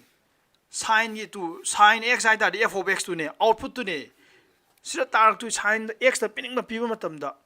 tar to value mayam je dor ba -1 da ina 1 buki marak ta leba value ngai lui ta ga ne ba yar ba aduna masamuk su yawi -1 1 masamuk su yaw du ni ko adu ma bai ni marak ta leba laimer mb ga kaino ga na hai je su me anate susma ga larisa ga na hai je su me ka dor ba close interval -1 da gi 1 bo ga ne my range close interval hari jiga -1 amsung 1 boundary ni da leba masing ani ju yawe ba aduga mobile ni marak ta leba all real number yaw du ne ba aduna sin na pi ke pi rab da ka dorba -1 da gen pick pangam de +1 den chaw pangam de sine aduga samana nang kaino ju busong am ni cos x ki ju domain ka na wai ne domain hai ta de ke hai ba na domain hai ta de x ta pi ba ya ba value ngai ha ba nang loi pi ba ya x ta hamning ba pu ko su gai di cos x ki manung ji da aduna ma ju all real number ta ra ne ba adu mai ju range se kana ta ne mai ju range sai je pining ma pi ka na kana ta ra khane ha ne na sai ju ai ga re to cos ki range ti sin sa ma ne ya ba do ai de ma na pick ke pi do -1 chaw ke chaw ba da 1 ha ba ne si gi marak ta lei ba value ngai loi ta ne ya ra ko si le adu si gaw ba ya de Sidi exam khudi makta noi gi kaino gi bu egera hojing noi 12 loi bangang ju yaunaram ni ko 12 loi ra ga hoji college noi dm na tamning ba yarong gani adi any college mapalam da tamgera ma tamgera adum yaudu ni ko dm gi ju entrance form du ni noi hoji kaino to gi haidar de adu da ko si question ji dum hanga du ni karam question sin gi domain range karino ado khoi taw du ri ko mari wali ko 10 gi wali code gi wali sec gi wali cosec gi wali ko moi myam do gani do si myam mar si amana tra ani di exam khudi makta sui sui dam ni nda oigara anything yare ko trigonometric function mang taruk se asiragi ama khangkalane duga domain range pu thwai ja dum manglai mi sai buding gi du ka obya de yare ko ado sin ge cos ka di irai lai gare sin ge cos ka di sama nai domain na all real number range na -1 dai 1 bo si ka obya de ko ado close interval oi gadam ni ko sining jong ade hojik khagalu khala ni sibuk de lai ko ahum su da kana ne ba ꯑꯍꯨꯝꯁꯨꯕꯗ ꯑꯩꯈꯣꯏꯒꯤ ꯑꯉꯥꯡ ꯀꯔꯝꯕ ꯑꯉꯥꯡ 10 ꯍꯥꯏꯔꯤꯕ ꯑꯉꯥꯡꯁꯤꯅꯦ 10x ꯍꯥꯏꯔꯤꯕ ꯑꯉꯥꯡꯁꯤꯅꯦ ꯑꯗꯣ 10 ꯍꯥꯏꯔꯤꯕ ꯑꯉꯥꯡꯁꯤꯗꯤ ꯀꯩꯗꯧꯔꯕ 10 ꯍꯥꯏꯁꯦ ꯑꯉꯥꯡꯁꯤꯅ ꯑꯩꯈꯣꯏ ꯑꯈꯪꯕꯗꯤ ꯄꯨꯊꯣꯛꯇꯥꯅꯦ ꯑꯩꯈꯣꯏꯅ ꯈꯪꯈ꯭ꯔꯤꯁꯦ ꯀꯩꯅꯣ ꯁꯥꯏꯟꯒ ꯀꯣꯁꯀꯗꯤ ꯈꯪꯈ꯭ꯔꯕꯅꯦ ꯑꯗꯨ ꯁꯥꯏꯟꯒ ꯀꯣꯁꯀ ꯁꯤꯖꯤꯟꯅꯔꯒ 10ꯁꯦ ꯏꯕ ꯌꯥꯏꯕ ꯀꯃꯥꯏꯅ ꯏꯕ ꯌꯥꯏ sin x by cos x ꯅ ꯏꯕ ꯌꯥꯏꯕ ꯒ꯭ꯌꯥꯟ ꯇꯥꯔꯕꯣ ꯁꯦ ꯒ꯭ꯌꯥꯟ ꯇꯥꯔꯕꯣ sin x by cos x ꯏꯕ ꯌꯥꯏ ꯑꯗꯨ ꯑꯣꯏꯇꯥꯔꯗꯤ ꯗꯣꯃꯦꯟꯁꯦ ꯀꯅꯥ ꯑꯣꯏꯔꯛꯀꯅꯤ ꯗꯣꯃꯦꯟꯁꯦ ꯀꯅꯥ ꯑꯣꯏꯔꯛꯀꯅꯤ ꯗꯣꯃꯦꯟ ꯍꯥꯏꯇꯥꯔꯦ ꯀꯩꯗꯧꯕ x ꯇ ꯍꯥꯞꯄ ꯌꯥꯕ ꯚꯦꯂꯨ ꯉꯩ ꯍꯥꯏꯕꯅꯦꯕ ꯑꯗꯣ ꯅꯪꯅ ꯁꯤꯗ you have to be very very careful domain ꯌꯦꯡꯀꯥꯟꯗ careful ꯑꯣꯏꯗꯣꯏꯁꯦ ꯀꯩꯅꯣ ꯍꯥꯏꯔꯀꯥꯟꯗ ꯁꯤꯒꯤ ꯐꯪꯁꯟꯁꯤꯗꯤ ꯔꯦꯁꯅꯦꯜ ꯐꯪꯁꯟꯅꯦ ꯃꯊꯛ ꯃꯈꯥ ꯂꯩꯕ ꯐꯪꯁꯟꯅꯦ ꯁꯤꯒꯨꯝꯕ ꯃꯊꯛ ꯃꯈꯥ ꯂꯩꯕ ꯐꯪꯁꯟꯗꯗꯤ ꯅꯪꯅ ꯗꯣꯃꯦꯟ ꯄꯨꯊꯣꯛꯄ ꯃꯇꯝꯗ ꯑꯩꯈꯣꯏ ꯃꯃꯥꯡꯗꯁꯨ ꯇꯧꯈꯤꯕꯗꯣ ꯃꯃꯥꯡꯒꯤ ꯆꯦꯞꯇꯔꯗ ꯃꯈꯥꯁꯦ ꯖꯤꯔꯣ ꯇꯥꯕ ꯁꯨꯌꯥ ꯌꯥꯗꯦ it cannot be equal to zero ꯃꯈꯥ ꯖꯤꯔꯣ ꯇꯥꯕ ꯁꯨꯌꯥ ꯌꯥꯗꯦ ꯀꯔꯤꯒꯤꯅꯣ ꯍꯥꯏꯕ ꯃꯦꯠꯁꯇ ꯍꯧꯖꯤꯛ ꯐꯥꯎꯗ ꯀꯅꯥꯝꯇꯅ ꯃꯈꯥ ꯖꯤꯔꯣ ꯇꯥꯕꯒꯤ ꯚꯦꯂꯨꯁꯦ ꯄꯤ ꯉꯝꯗꯦꯕ infinity ꯍꯥꯏꯀꯣ ꯑꯗꯣ infinity ꯅꯝꯕꯔ ꯅꯠꯇꯦ infinity ꯍꯥꯏꯇꯥꯔꯗꯤ ꯌꯥꯝ ꯆꯥꯎꯕ ꯃꯁꯤꯡ ꯑꯃ ꯇꯥꯔꯛꯀꯅꯤ ꯍꯥꯏꯕꯅꯦꯕ ꯑꯗꯨꯗ ꯆꯨꯝꯃꯦꯅ ꯑꯗꯨꯗꯣ ꯃꯌꯥꯝꯅꯗꯤ ꯍꯥꯏꯅꯕ ꯄꯣꯠꯅꯤꯀꯣ ꯑꯗꯨ ꯑꯣꯏꯇꯥꯔꯁꯨ ꯑꯗꯨ ꯆꯨꯝꯃꯦꯃꯛꯗꯤ ꯍꯥꯏꯕ ꯌꯥꯗ꯭ꯔꯤ ꯌꯥꯔꯦꯀꯣ ꯑꯗꯨꯅꯅꯦ ꯑꯩꯅ ꯍꯥꯏꯁꯦ undefined ꯍꯥꯏꯁꯦ ꯃꯈꯥꯗ ꯖꯤꯔꯣ ꯂꯩꯔꯝ ꯇꯥꯔꯕ undefined ꯍꯥꯏꯁꯦ ꯌꯥꯔꯦꯀꯣ ꯑꯗꯨꯅ ꯅꯪꯅ ꯗꯣꯃꯦꯟ ꯄꯨꯊꯣꯛꯄ ꯃꯇꯝꯗ ꯀꯤꯌꯔꯐꯨꯜ ꯑꯣꯏꯗꯣꯏꯁꯦ ꯄꯣꯠ ꯑꯅꯤ ꯈꯛꯇꯪꯅꯤ ꯅꯪ ꯗꯣꯃꯦꯟ ꯄꯨꯊꯣꯛꯄ ꯃꯇꯝꯗ ꯔꯨꯠ ꯑꯣꯚꯔꯒꯤ ꯁꯨꯃꯥꯏꯅꯒ ꯌꯥꯎꯔꯝ ꯇꯥꯔꯕ ꯑꯗꯩ ꯔꯨꯠꯀꯤ ꯃꯅꯨꯡꯗ ꯂꯩꯕ ꯄꯣꯠꯇꯣ ꯖꯤꯔꯣꯗꯩ ꯄꯤꯛꯄ ꯌꯥꯗꯦ ꯅꯦꯒꯦꯇꯤꯞ ꯅꯝꯕꯔ ꯇꯥꯕ ꯌꯥꯗꯦ ꯅꯪꯅ ꯗꯣꯃꯦꯟ ꯄꯨꯊꯣꯛꯄ ꯃꯇꯝꯗ ꯌꯥꯝ ꯀꯤꯌꯔꯐꯨꯜ ꯑꯣꯏꯗꯣꯏꯁꯦ ꯑꯗꯩ ꯃꯊꯪꯅ ꯗꯣꯃꯦꯟ ꯄꯨꯊꯣꯛꯄ ꯃꯇꯝꯗ ꯃꯈꯥꯁꯤꯃ ꯖꯤꯔꯣ ꯁꯨꯔ ꯇꯥꯕ ꯌꯥꯗꯦ ꯑꯗꯣ ꯍꯧꯖꯤꯛ ꯅꯪ ꯀꯔꯝꯕ ꯁꯤꯖꯤꯟꯅꯔꯅꯤ ꯍꯥꯏꯔ ꯀꯥꯟꯗ ꯃꯈꯥ ꯖꯤꯔꯣ ꯇꯥꯗꯕꯒꯤ ꯀꯦꯁꯇ ꯁꯤꯖꯤꯟꯅꯔꯅꯦꯕ ꯁꯤꯒꯤ ꯃꯈꯥꯁꯦ ꯖꯤꯔꯣ ꯇꯥꯕ ꯁꯨꯡꯌꯥ ꯌꯥꯗꯦ ꯑꯗꯨ ꯑꯣꯏꯇꯥꯔꯗꯤ ꯍꯥꯏꯕ ꯌꯥꯗ꯭ꯔꯗꯤ ꯀꯣꯁꯀꯤ ꯚꯦꯂꯨꯁꯦ ꯖꯤꯔꯣ ꯇꯥꯔꯛ ꯇꯥꯔꯗꯤ ꯅꯪ ꯑꯗꯨꯒꯨꯝꯕ x ꯀꯤ ꯚꯦꯂꯨꯗꯣ ꯌꯥꯗꯦ ꯁꯤꯅꯦ ꯑꯗꯨ ꯑꯣꯏꯇꯥꯔꯗꯤ ꯅꯪꯅ ꯍꯧꯖꯤꯛ ꯈꯜꯂꯛꯇꯣꯏꯁꯦ ꯑꯣ x ꯇ ꯚꯦꯂꯨ ꯀꯌꯥ ꯍꯥꯞ ꯇꯥꯔꯗꯤ ꯁꯤꯒꯤ ꯃꯈꯥ ꯍꯥꯏꯕꯗꯤ ꯀꯣꯁ x ꯁꯦ ꯖꯤꯔꯣ ꯇꯥꯔꯛꯀꯅꯤ ꯁꯤꯅꯦ ꯀꯅꯥ ꯍꯥꯏ ꯉꯝꯃꯦ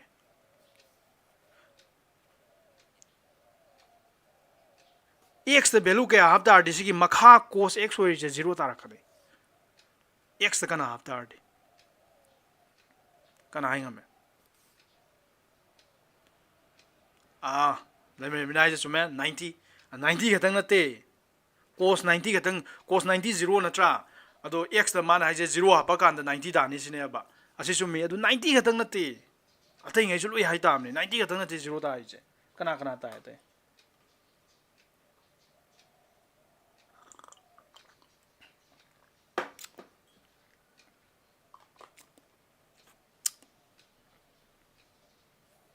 ꯀꯩꯅꯣ ꯀꯅꯥꯝ ꯍꯥꯏ ꯉꯝꯗ꯭ꯔꯕꯣ ꯑꯁ ꯀꯩꯅꯣꯅꯦ ꯁꯤꯖꯤꯟꯅꯧꯋꯣ ꯑꯩꯅ ꯉꯍꯥꯟꯗꯒꯤ ꯇꯥꯛꯈ꯭ꯔꯤ ꯃꯌꯥꯝꯗꯣ ꯁꯤꯖꯤꯟꯅꯧꯋꯣ ꯑꯥꯏꯗꯤꯌꯥ ꯃꯌꯥꯝꯗꯣ 270 ꯀꯅꯥꯝꯇ ꯍꯥꯏ ꯉꯝꯗ꯭ꯔꯕꯣ ꯑꯩ ꯃꯤꯅꯤꯠ ꯑꯃꯈꯛꯇꯪ ꯉꯥꯏꯒꯦ ꯀꯅꯥ ꯍꯥꯏ ꯉꯝꯃꯤ ꯁꯤ ꯍꯥꯏꯕ ꯉꯝꯕ ꯑꯉꯥꯡꯗꯨꯅꯤ ꯑꯩꯅ ꯉꯍꯥꯟꯗꯒꯤ ꯇꯥꯛꯏ ꯃꯌꯥꯝꯁꯦ ꯀꯥꯎꯗꯦ ꯂꯣꯏ ꯁꯤꯖꯤꯟꯅꯕ ꯉꯝꯃꯦꯅ ꯈꯟꯗꯣꯏꯁꯦ ꯁꯤ ꯍꯥꯏꯕ ꯉꯝꯕ ꯑꯉꯥꯡꯗꯣ ꯉꯔꯥꯡꯁꯨ ꯇꯧꯈ꯭ꯔꯕꯅꯤꯀꯣ ꯁꯤꯁꯦ ꯌꯦꯡꯉꯣ ꯁꯨꯁꯃꯥꯗꯤ ꯌꯦꯡꯉꯣ ꯑꯩ ꯁꯨꯁꯃꯥꯒꯤ ꯀꯩꯅꯣꯝꯃ ꯍꯥꯏꯒꯦꯀꯣ ꯁꯨꯁꯃꯥꯒꯤ ꯌꯥꯝ ꯀꯩꯅꯣ ꯇꯧꯕ ꯀꯔꯦꯛꯇꯔ ꯌꯥꯝ ꯑꯩꯅ ꯌꯥꯝ ꯃꯥꯒꯤ ꯌꯥꯝ ꯀꯜꯂꯛꯄ ꯃꯥꯒꯤ ꯀꯩꯅꯣꯝꯃ ꯌꯥꯎꯋꯦꯕ ꯃꯥꯁꯦ ꯑꯩꯅ ꯍꯥꯏꯈꯤꯕ ꯋꯥ ꯈꯨꯗꯤꯡꯃꯛ ꯃꯥ ꯂꯣꯏ ꯀꯩꯅꯣ ꯇꯧꯋꯦꯕ ꯂꯣꯏ ꯃꯀꯣꯛꯇ ꯍꯥꯞꯄꯦꯕ ꯈꯪꯕ꯭ꯔꯥ ꯁꯨꯁꯃꯥꯗꯤ ꯌꯥꯔꯦꯀꯣ ꯑꯩꯅ ꯍꯦꯛ ꯍꯥꯏꯈꯤꯕ ꯋꯥ ꯈꯨꯗꯤꯡꯃꯛꯀꯣ ꯑꯦꯕ꯭ꯔꯤ ꯁꯤꯡꯒꯜ ꯋꯥꯔꯗ ꯋꯥꯍꯩ ꯈꯨꯗꯤꯡꯃꯛꯇꯀꯣ ꯃꯥ ꯂꯣꯏ ꯅꯣꯠ ꯇꯧꯁꯜꯂ ꯊꯝꯕꯅꯦꯕ ꯃꯥꯗꯤ ꯃꯥꯏ ꯕ꯭ꯔꯦꯟꯗ ꯌꯥꯔꯦꯀꯣ ꯑꯗꯨꯅꯤ ꯃꯥ ꯍꯥꯏꯁꯦ ꯆꯨꯝꯃꯦ ꯁꯨꯁꯃꯥꯅ ꯆꯨꯝꯈꯔꯦ ꯍꯧꯖꯤꯛꯇꯁꯨ ꯇꯧꯈꯤꯗꯨꯗꯤ ꯀꯣꯁꯀꯤ x ꯇ ꯀꯔꯤ ꯍꯥꯞ ꯇꯥꯔꯗꯤ ꯀꯣꯁꯀꯤ ꯚꯦꯂꯨ ꯖꯤꯔꯣ ꯇꯥꯅꯤ ꯍꯥꯏꯈꯤꯒꯦ twice n plus 1 pi by 2 half ꯇꯥꯔꯗꯤ ꯖꯤꯔꯣ ꯇꯥꯅꯤ ꯍꯥꯏꯈꯤꯕ ꯅꯠꯇ꯭ꯔꯣ ꯍꯥꯏꯕꯗ꯭ꯔꯗꯤ n twice n plus 1 pi by 2 half ꯀꯥꯟꯗ ꯖꯤꯔꯣ ꯇꯥꯅꯤ ꯍꯥꯏꯕ ꯅꯠꯇ꯭ꯔꯣ x ꯒꯤ ꯃꯍꯨꯠꯇ ꯁꯤ x ꯅꯤ cos ꯍꯥꯏꯔ ꯕ꯭ꯔꯦꯀꯦꯠ ꯃꯅꯨꯡꯗ x ꯂꯩꯗꯨꯗꯤ ꯁꯤꯕꯨ ꯈꯪꯗꯕ꯭ꯔꯣ ꯑꯗꯨ ꯑꯣꯏꯇꯥꯔꯗꯤ n ꯒꯤ ꯚꯦꯂꯨꯁꯦ ꯖꯤꯔꯣ ꯑꯣꯏꯀꯥꯟꯗ ꯀꯌꯥ ꯇꯥꯔꯅꯤ n ꯒꯤ ꯚꯦꯂꯨꯁꯦ ꯖꯤꯔꯣ ꯑꯣꯏꯀꯥꯟꯗ ꯑꯍꯥꯟꯕꯗ ꯁꯤ ꯀꯌꯥ ꯇꯥꯔꯦ pi by 2 ꯇꯥꯔꯅꯤ n ꯒꯤ ꯚꯦꯂꯨꯁꯤꯅ ꯀꯌꯥ ꯇꯧꯕ 1 ꯑꯣꯏꯇꯥꯔꯗꯤ 3 pi by 2 ꯇꯥꯔꯅꯤ odd multiples of pi by 2 ꯍꯥꯏꯕꯗꯣ ꯁꯤꯅ 5 pi by 2 ꯁꯤꯅ ꯑꯩꯈꯣꯏ ꯇꯧꯈꯤꯕꯗꯣ pi by 2 ꯒꯤ ꯃꯃꯥꯡꯗ odd multiple ꯂꯩꯇꯥꯔꯗꯤ cosꯀꯤ ꯚꯦꯂꯨꯁꯦ ꯑꯗꯨꯝ ꯖꯤꯔꯣ ꯇꯥꯔꯛꯅꯤ ꯍꯥꯏꯕ ꯅꯠꯇ꯭ꯔꯣ ꯑꯗꯨꯅꯤ pi by 2 ꯁꯤꯗꯤ ꯀꯩꯅꯣ 90 ꯇꯥꯕꯅꯤ ꯌꯦꯡꯉꯣ ꯄꯥꯏꯗꯤ 180 ꯍꯥꯏꯕꯅꯤꯀꯣ ꯄꯥꯏꯒꯤ ꯚꯦꯂꯨꯁꯦ 180 ꯗꯤꯒ꯭ꯔꯤꯒ ꯃꯥꯟꯅꯩ ꯍꯥꯏꯕꯗꯣ ꯑꯗꯨꯗ ꯅꯪ 2 ꯅ ꯌꯦꯟ ꯇꯥꯔꯗꯤ 180 by 2 ꯗꯤ 90 ꯇꯥꯗ꯭ꯔꯣ ꯑꯗꯨꯅ cos 90 0 ꯅ ꯅꯣꯏ ꯀ꯭ꯂꯥꯁ 10 ꯗ ꯇꯝꯃꯛꯏꯗꯣ ꯒ꯭ꯌꯥꯟ ꯇꯥꯕ꯭ꯔꯣ ꯁꯤꯕꯣ ꯒ꯭ꯌꯥꯟ ꯇꯥꯕ꯭ꯔꯣ ꯂꯥꯔꯤꯁꯥ ꯒ꯭ꯌꯥꯟ ꯇꯥꯕ꯭ꯔꯣ ꯑꯩꯅ ꯉꯍꯥꯟꯗꯒꯤ ꯍꯟꯖꯤꯟ ꯍꯟꯖꯤꯟ ꯍꯥꯏꯗꯨꯗꯤ ꯑꯗꯨꯝ ꯍꯥꯏꯗꯤ ꯁꯤꯒꯤ ꯀꯣꯁꯀꯤ ꯃꯅꯨꯡꯗ ꯅꯪꯅ twice n plus 1 pi by 2 hapa kan dum 0 tani hai dudi yare ko adu yare adu itardi akhoi adu makha da 0 ta han badu yade ha bane ba yade hai gi natra yade hai gi aduna nang domain je ma gi domain je all real number khuding mak ne ba x ki value hamning ba hapa yai ba do hapa ya ju je kana no ai kan da x ki value jina kang bra twice n plus 1 pi by 2 yare ko twice n plus 1 pi by 2 je tarak tar ba adu itardi si yade ba makha da 0 tarak turam ne id twice n plus 1 pi by 2 je tarak tar ba adu itardi cos ki value 0 ta do makha 0 ta ba yade ba na aduna real number khudemani all real number minus of thoije to minus ai je minus is na je except mo tharoi dam ne koram ba sir lai ngai je twice n plus 1 pi by 2 tharoi dam ne do n gi value juna ga ba 0 1 2 3 na sai do sigi value ngai je nang tha ba ya de si yare ko aduna ko na sorry nang 10x ki 10 gi domain hai ta ri nang kana i ga ne ba si ga ne ba aduna domain araso space gi tang sin dum sagi ko si kamai lai no khangau bro hayeng parikha da si mo hanjan amu kaw lei dro si kaw le dia ro 10 gi domain aro ung le ga dia ro ngasi de kaw ya de nang gi brain do nang na sana du ni nang brain phatte ha ba leite ko kanam da brain pha ba ta ba leite nang gi brain do nang na sana du ni kamai sana ga na ga ngasi aina tai ji di sar ta ki di punsi kaw ngamoi da mong da ta hau ye na ta ga dum ne yare ko aduna domain 10 gi domain ja prince aina haje yaning bro 10 gi domain ja 10 haiba function gi domain ja all real number khudim mak lo ba yai except kana di lo ba ya de ba twice n plus 1 pi by 2 gi mamang da odd multiple lai bangai ji di lo ba ya de n gi value na 0 1 2 3 sigan da bro lemrem bi yaning bro Rosni ke emta harik te ketore Helen sigan ta bro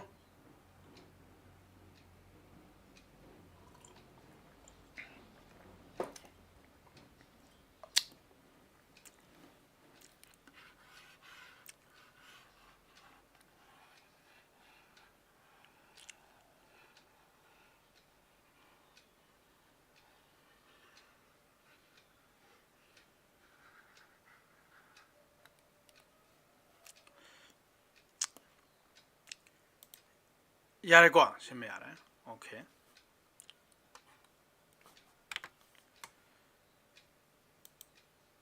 prince dikai chakra ge prince come in birakte ta okay adu yare rin somewhere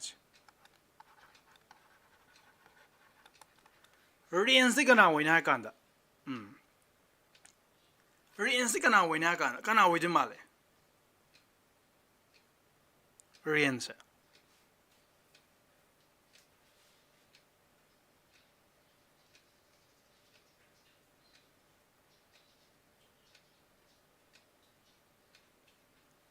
kana hinga me rin si kana wina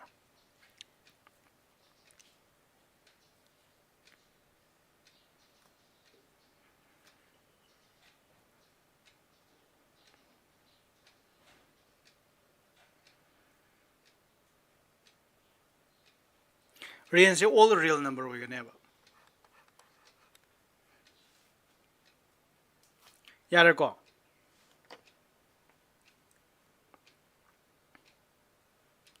commenting and down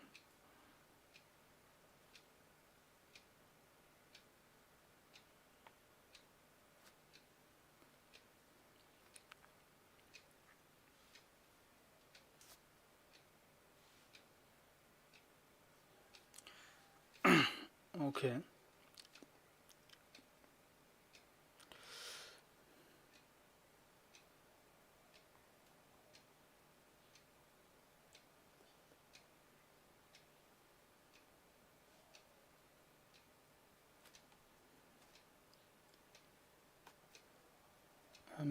mình tang ai ko kan think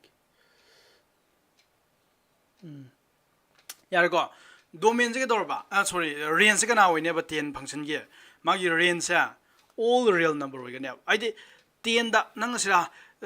ID hapa ya da value ngai di nang khangare kana kana hapa ya de ba odd multiples of pi by 2 gi mamang da odd leiba sugum value ngai di hapa ya gi de ba adu itar ju ko dor ba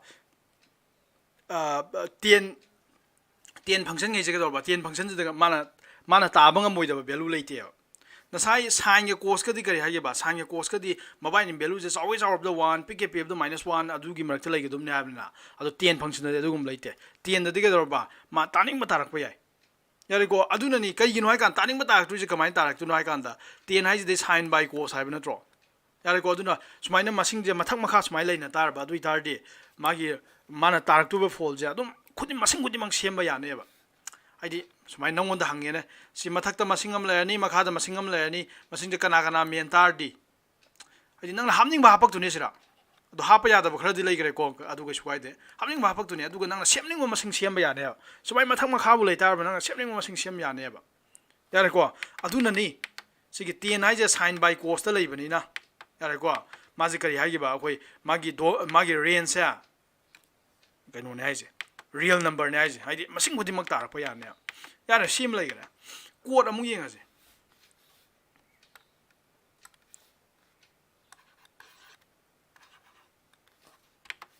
mari suba f of x equals to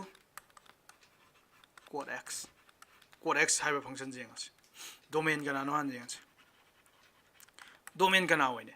code x hai na side ko sab mane ye yare ko code x hai na side sab mane di kamai na code x di kana ne ba cos by sin ne cos x by sin x yare ba adu itar di magi domain kana hoini kana hai ngam magi domain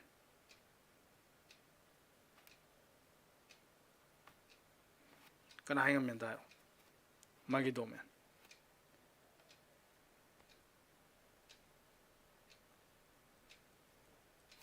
prince gyan tare ko kamaina all real number tare ino do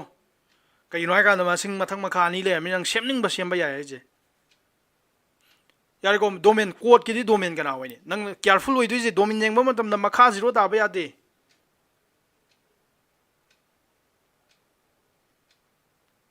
yar ko si ju sama ne sa ge du mai na kai do ne ba real number khudi mo gi lo ya ga ne ba all real number are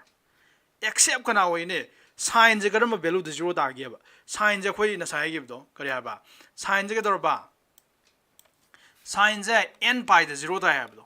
x ki value je na n pi oi ba tam da sin je zero ta ka ne ba aduna makha da zero ta ba ya de yare ko aduna nang kai hai ne ba all number except ke dor ba except n pi kano larisa kano n pi ha ba na te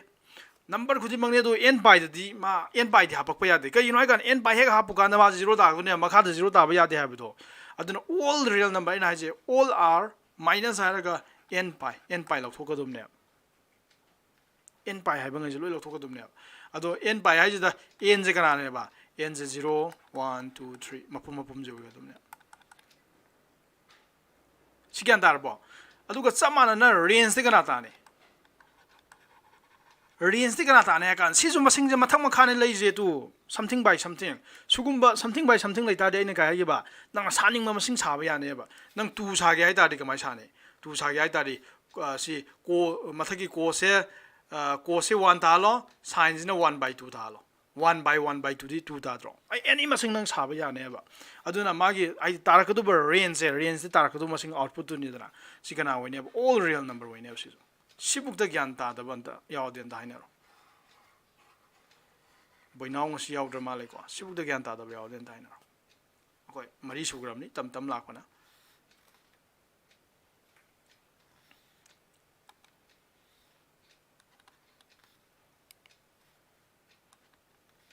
gyan ta da yaw den da hainero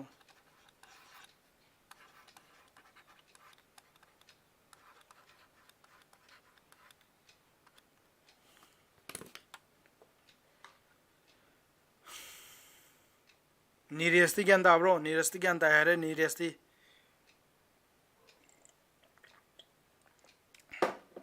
dei boinaw ju comment break de boinaw si yaw do zaro sangita nang bu gyan ta ri bo ju po sangita na sa yeng gi dai ne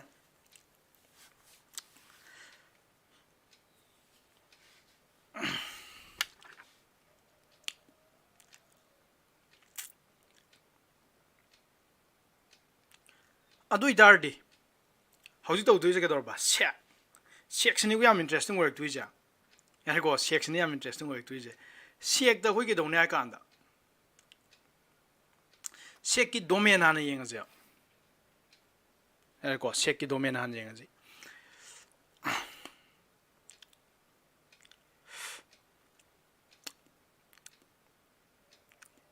sek ki domain han yeng ji ko konta sini ya doesn't come ito isa no tapay ko kaisa kare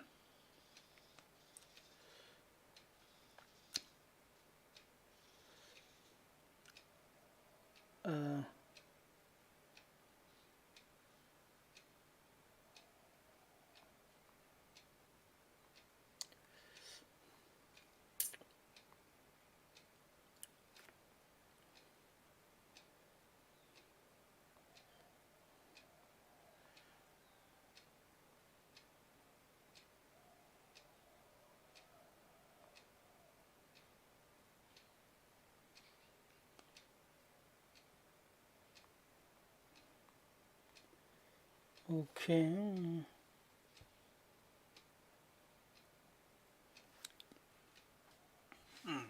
sek yeng ji ko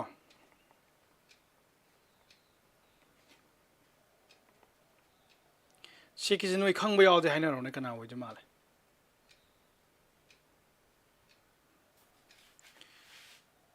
kaino nai prince nai je range si 1 dagi hen ba ya gadro kana gi range no sek ki ro kana gi range no prince nang nai do du yeng ji ko domain kana wo ni yeng ji domain code ki ro 1 day hen ba ye 1 day hen ba ya ba ne all real number ai ji yare ko code ka tieng ji 1 day hen ba ya du na ni all real number ne ha rai ji yare ko all real number ai ji du asigi ni aina hausi da 2 dai note ki du di tieng gi value 2 da han ge ju di se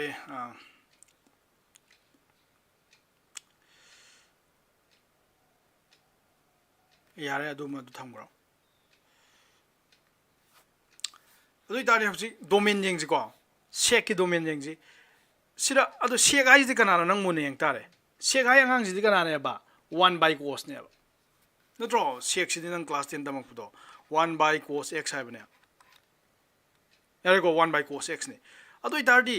nang makha ji 0 ta han ba ya de ha bane cannot be equal to 0 makha 0 ta han ba ya de ha bane adu na ma gi domain ji kana wa ne kana x ki value real number khuding mo loba ya ne ba except kana ne ba except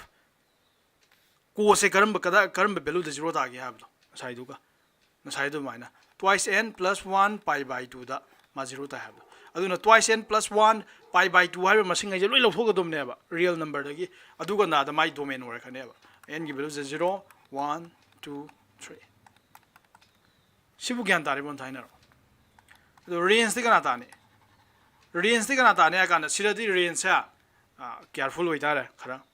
yare ko ado range kana te si range ta lak pad si range de khara lure ko si range de ado ta ke ado sibuk ta gyan ta bran ta hairo sek ki domain ja si ta ya ji gyan ta bran ta ro lai sa gyan ta bro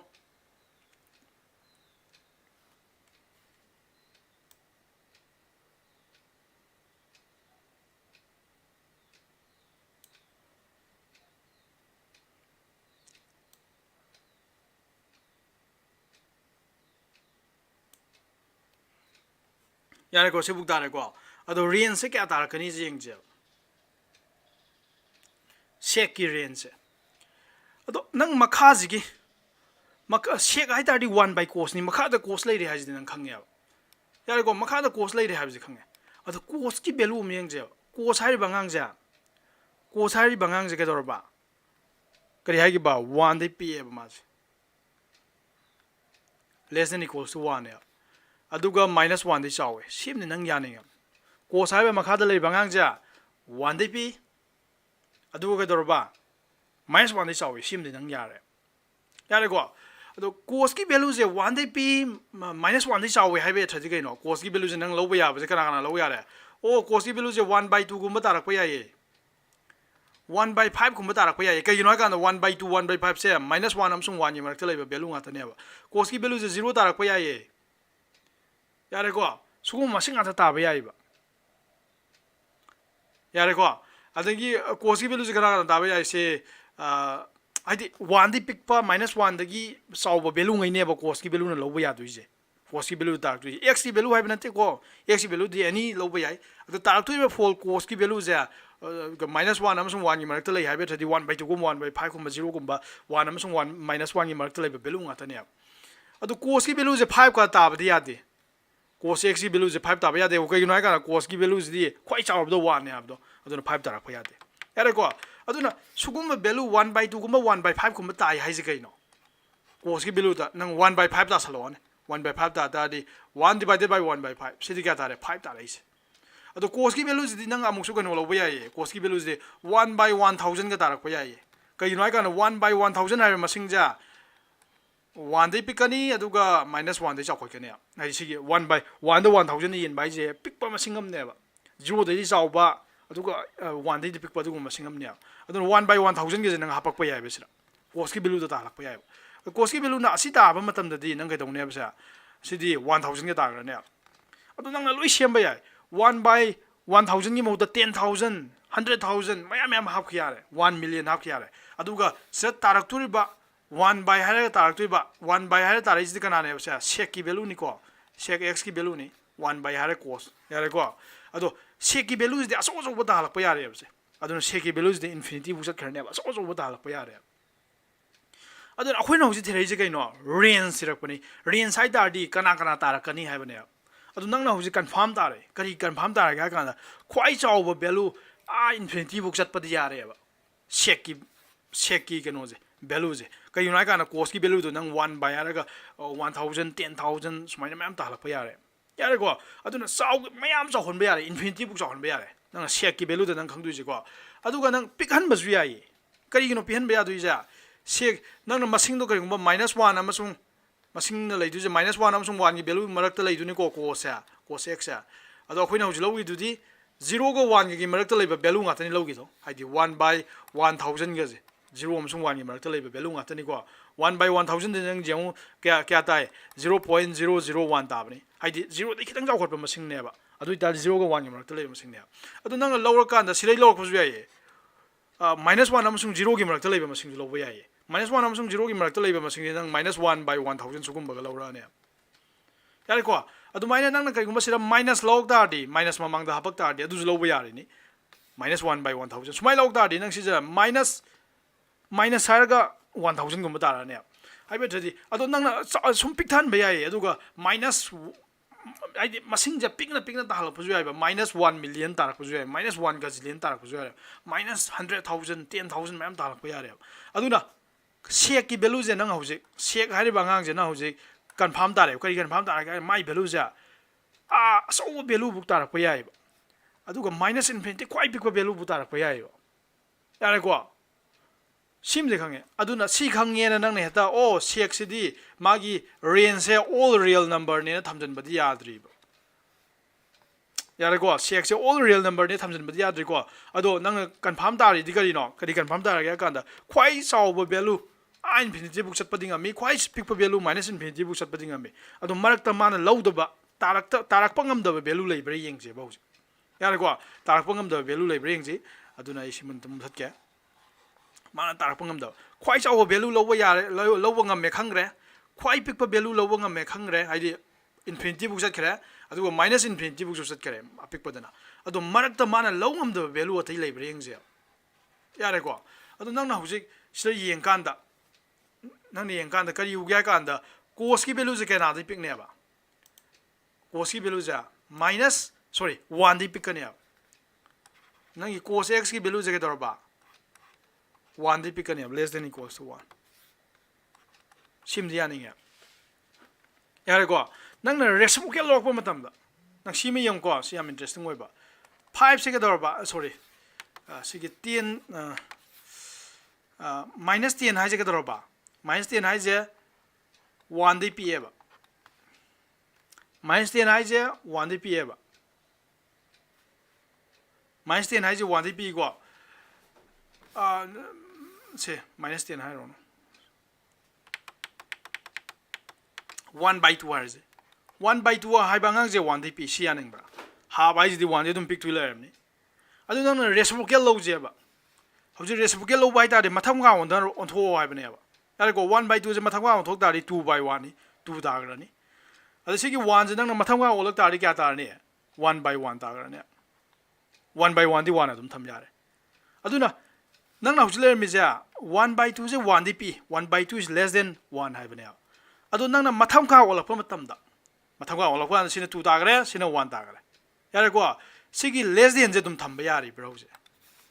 सि less than जे तुम थंबा यारक्त्रे नंग less than जे तुम थमक तारदी 2 जे 1 दे P है अदु लाली नत्रा अदु नंग reciprocal लोप मतम द गदरबा नंगी सिगी इनइक्वालिटी जे सिगी लेस देन हाक बजा समाय ग्रेटर देन 1 गिने ओनथोकिने सि खंगदमने खंगे को अदु माइना सिराजु नंगना सि cos x हाइर मंगांग जे 1 दे पी लेबने नंगना रेसिप्रोकल लोप मतम द आइबदी रेसिप्रोकल लोप तारदी 1 by cos x si 1 की रेसिप्रोकल दी 1 by 1 नि अदु 1 अदुम थमो यारे सिदे यारे को 1 अदुम थमनी रेसिप्रोकल लोक बम तम सागी तो माइना माजा असोम द ओलर रोइबा सि ग्रेटर देन हाइस खरने सि क्यान दा ब्रो सि क्यान दाइ को दि 1 by cos x हाइ दारि kana no sec x नै sec x हाइ बांगांग जे केदरबा ग्रेटर देन 1 हाइबने सि क्यान दारे को सिम लैरे अदु सब माना अमजु होसिने केदरबा -1 जा cos x की वैल्यू जे -1 दे तुम चावे है नंग खंगरमी तो cos x की वैल्यू जे केदरबा नसाइ होली दुने सिगी पारनी cos x is less than equals to 1 सिगी पारनी होली जे हाउ जो होलक तो Izna -1 is less than cos x नि होलै जे को पार अनि थोतो होलै नि अदु इधर -1 is less than cos x हाइबना त्रा सि जु नंग सब माना न केदरबा रेसिप्रोकल लॉग तारदी -1 की रेसिप्रोकल दी 1 by -1 नि अदु दी -1 अदुम तारनी यारे को अदु cos x की reciprocal the 1 by cos x तारे अदु सि जे सोम द ओलम मजा सोम द 1 गरनी हाउस दा येबदो समाय 1 गरनी स्ति का तारबा -1 is less than greater than equals to केदरबा सा 1 by cos x केदरबा sec x हाइबने हाउस नंग फंगी जे पोट अनि खतनी करी करी पोट -1 जे दे sec x हाइर बंगांग जे -1 दे पी हाइनि को सोंग येने ब्लैंक को छलि जे करी हाइने बसा सिगी sec x हाइर बंगांग जे सिंगांग जे to less than -1 सोम दे पारैनि को -1 दे पी हाइने -1 दे पी खिदौने अदु को sec x हाइर बंगांग जे सिरा फंगी जे के दरबा 1 दे चाव दुमने हौजि फंगी जे क्लू हुमनि को आई ब्लैंक लोइ क्वेश्चन जे अदु को सी क्लू जिमगा sec x हाइर अंगांग जे मा याम चाव याय बा इन्फिनिटी असो वैल्यू लो याय बा अदु ख्वाइ पिक वैल्यू लो याय बा -इन्फिनिटी हौजि क्लू हमनि द बाहान क्लू जे जे sec x हाइर बंगांग जा मा जे -1 दे पिक खिदुमने तो सिनाइज लेस देन -1 अदु को sec x हाइर बंगांग जा सिनाइज ने के दरबा 1 दे किदुम चाव किदुमने 1 दे चाव वैल्यू खतंग लो दुमने अदु को सिगी क्लू जिना हाइज ने के दरबा ना साइफंग बदो sec x हाइर बंगांग जा मा असो असो वैल्यू लो याय बा इन्फिनिटी बुक लो गिबा याय -इन्फिनिटी ख्वाइ पिक वैल्यू लो याय बा अदु इतारी नंग नंबर लाइन दे यांग पमतम दा यारे को सिगी क्लू मयाम लोइ पुजन दुने हौजे नंग नंबर लाइन दे यांग पमतम दा कदरबा नंबर लाइन से 0 1 2 3 4 5 सि लाइगरा डॉट डॉट डॉट आ इन्फिनिटी बुक सकरा सो वैल्यू बो यारे को सिने कदरबा -1 -2 -3 -4 डॉट डॉट डॉट आ -इन्फिनिटी सि सकरा साउजी यंग को मुन यंग को हौजी सा सिरा करी हाइबा हौजी किदो